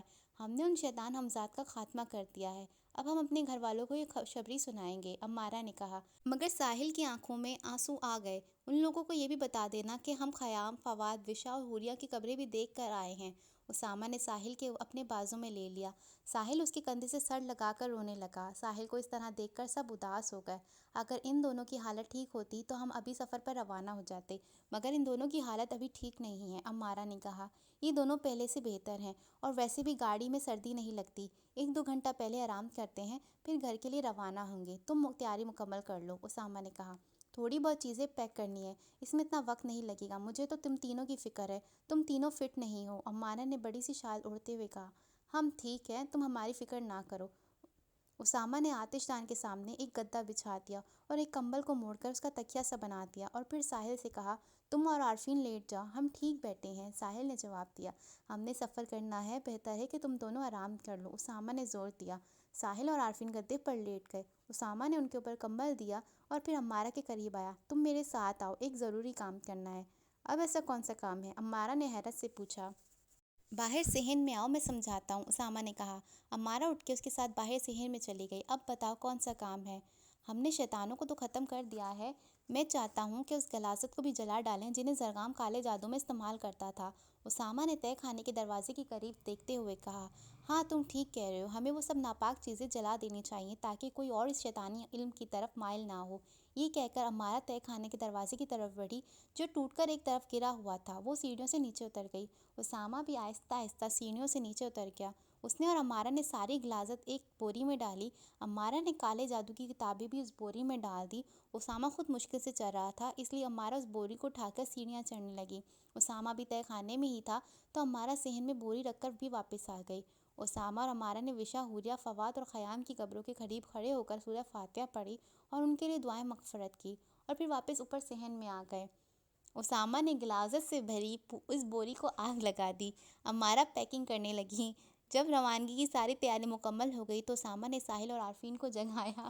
وہ دونوں تیار ہو گئے۔ جب سامان اٹھا کر سب ریسٹ ہاؤس سے باہر جانے لگے تو ساحل نے امارہ سے کہا، ایک بار وشا کی قبر دیکھ لوں؟ امارہ نے اس بات میں سر ہلایا اور پھر اسامہ سے کہا، تم دونوں ادھر ہی ٹھہرو، ہم ابھی آتے ہیں۔ ساحل اور عارفین اب خود سے چل سکتے تھے، اب انہیں سہارے کی ضرورت نہیں تھی۔ ساحل اور امارہ تہہ خانے کی سیڑھیاں اتر کر اس چھوٹے سے قبرستان میں گئے۔ ساحل وشا کی قبر کے پاس بیٹھ گیا۔ وہ ایک بار پھر جذبات کی روح میں بہنے لگا۔ اس کی آنکھیں بھیگ گئی۔ وہ گلوگیر لہجے میں بولا، مجھے معاف کر دو وشا۔ امارہ نے اس کے شانے پر ہاتھ رکھا۔ وشا کے لیے سورہ فاتحہ پڑھو اور اس کی مغفرت کی دعا مانگو، اس طرح آنسو بہانے سے روحوں کو اذیت ہوتی ہے۔ ساحل نے سورہ فاتحہ پڑھی اور وشا کے ساتھ حوریہ، فواد اور خیام کے لیے بھی دعا مانگی۔ وہ دونوں اوپر ریسٹ ہاؤس کے صحن میں آئے اور پھر سارے ریسٹ ہاؤس سے باہر نکل گئے۔ گاڑی تک پہنچنے کا مسئلہ بھی ان لوگوں کے لیے کافی کٹھن تھا۔ انہیں پہاڑوں کے دشوار گزار گاروں سے گزر کر گاڑی تک پہنچنا تھا۔ انہوں نے ہمت کی اور اس دشوار گزار راستے سے گزر کر گاڑی تک پہنچنے میں کامیاب ہو گئے۔ اسامہ تو وہیں زمین پر سج وجود ہو گیا اور اپنے رب کا شکر ادا کیا۔ وہ اپنے مشن میں کامیاب ہوئے، اب صحیح سلامت گھر واپس لوٹ رہے تھے۔ ساحل ڈرائیونگ سیٹ پر بیٹھا اور امارہ اس کے ساتھ اگلی نشست پر بیٹھ گئی۔ اسامہ اور عارفین پیچھے بیٹھ گئے۔ وہ شام کے 5 بجے وہاں سے روانہ ہوئے۔ تقریباً آدھے گھنٹے کے سفر کے بعد ہی ان کے موبائلز کی سروس بحال ہو گئی۔ اسامہ، ساحل اور عارفین نے اپنے اپنے گھر والوں سے فون پر بات کی اور اپنے کامیابی اور خیریت کی اطلاع دی۔ گھر والوں سے بات کرنے کے بعد انہیں عجیب سا سکون ملا۔ انہیں محسوس ہوا کہ جذبات کی بھرپور زندگی ہاتھوں میں خوشیوں کے گلاب اٹھائے ان کی منتظر ہیں۔ ان کی گاڑی پہاڑوں سے بل کھاتے سانپ جیسی سڑک پر لہلہاتی دوڑ رہی تھی۔ بادل جیسے بار بار گاڑی کے آگے آ کر چھیڑخانی کر جاتے تھے۔ عمارہ نے اپنی والدہ رابعہ کا نمبر ملایا تو بیل جانے لگی۔ عمارہ کے دل کی دھڑکن تیز ہو رہی تھی کہ کب وہ اپنی ماں کی آواز سنتی ہے۔ رابعہ واش روم میں تھی، اس لیے فون اٹینڈ نہیں کیا۔ عمارہ نے دوبارہ کوشش کی مگر ماں سے بات نہ ہو سکی۔ پھر اس نے ظفر کا نمبر ملایا۔ ہیلو عمارہ، کہاں ہو تم لوگ؟ خیریت سے تو ہو؟ ہم تو تم سب کے موبائل سے فون کرتے رہے مگر رابطہ ہی نہ ہوا اور تم میں سے کسی نے فون نہیں کیا۔ انکل ہم سب خیریت سے ہیں، ہمارے موبائلز پر سگنل نہیں تھے، ہم تو ایک دوسرے سے بھی رابطہ نہیں کر سکتے۔ امی تو ٹھیک ہے نا؟ ہاں ٹھیک ہے مگر تمہاری وجہ سے بہت پریشان ہے، ظفر نے کہا۔ میں جو خوشی کی خبر سنانے والی ہوں ان سب کی آپ کی پریشانیاں دور ہو جائیں گی، عمارہ نے کہا۔ تو پھر سناؤ عمارہ، ظفر نے بے چینی سے کہا۔ ہم اپنے مشن میں کامیاب ہو گئے ہیں اور اب صحیح سلامت گھر لوٹ رہے ہیں۔ عمارہ نے اتنی خوش تھی کہ اس کی آواز فون سے باہر آ رہی تھی۔ تھوڑی دیر کے لیے ظفر کی طرف سے خاموشی چھا گئی۔ خوشی کے احساس سے اس کی آنکھیں اشک بار ہو گئیں۔ وہ گلوگیر لہجے میں بولا، اپنوں کی جدائی کے غم نے تو مجھے مار ہی ڈالا تھا، یہ خبر سن کر میں پھر سے جی اٹھا ہوں۔ انکل آپ خیام، فواد اور حوریہ کے گھر والوں کو بھی بتا دیں، عمارہ نے کہا۔ عمارہ میں سب کو بتا دوں گا، تم سب نے میرے گھر آنا ہے۔ میں خیام، فواد اور حوریہ کے گھر والوں کو اور ساحل اور عارفین کے گھر والوں کو اپنے گھر ہی بلا لوں گا۔ اسامہ کی والدہ تو اپنے بڑے بیٹے کے ساتھ گجرات رہتی ہے، ان کے لیے آنا مشکل ہوگا، اس لیے انہیں کہیں کہوں گا۔ تم لوگ آ جاؤ تو ہم خود کسی دن شکریہ ادا کرنے ان کے گھر جائیں گے۔ ہماری اس کامیابی کا کریڈٹ تو اسامہ کو ہی جاتا ہے۔ تم سب خیریت سے پہنچ جاؤ، ہم سب کی دعائیں تمہارے ساتھ ہیں، ظفر نے کہا۔ اس میں کوئی شک نہیں کہ اسامہ ہمارا ہیرو ہے، لیکن مزے کی بات بتاؤں کہ یہ دو اناڑی فوجی ساحل اور عارفین بھی اس جنگ میں بہت بہادری سے لڑے ہیں، یہ کہہ کر عمارہ ہنسنے لگی۔ اللہ تم لوگوں کو اپنے امان میں رکھے، میں پہلے رابعہ کو یہ خبر سناتا ہوں، یہ کہہ کر ظفر نے فون بند کر دیا۔ عمارہ، اسامہ، ساحل اور عارفین ظفر کے گھر بیٹھے تو سب نے مل کر ان کا استقبال کیا۔ اسی مہینے کی 24 تاریخ کو عارفین اور وینا کی شادی طے کر دی گئی۔ عارفین اور وینا کی شادی کی تقریب میں اسامہ اور عمارہ بھی ایک دوسرے کو منگنی کی انگوٹھی پہنا کر ایک نئے رشتے میں بندھ گئے تھے۔ اسی کے ساتھ خناس ناول آج ختم ہوتا ہے۔ آپ کا بہت شکریہ، اپنا خیال رکھیں، ویڈیو کو لائک شیئر ضرور کریں۔ اللہ حافظ۔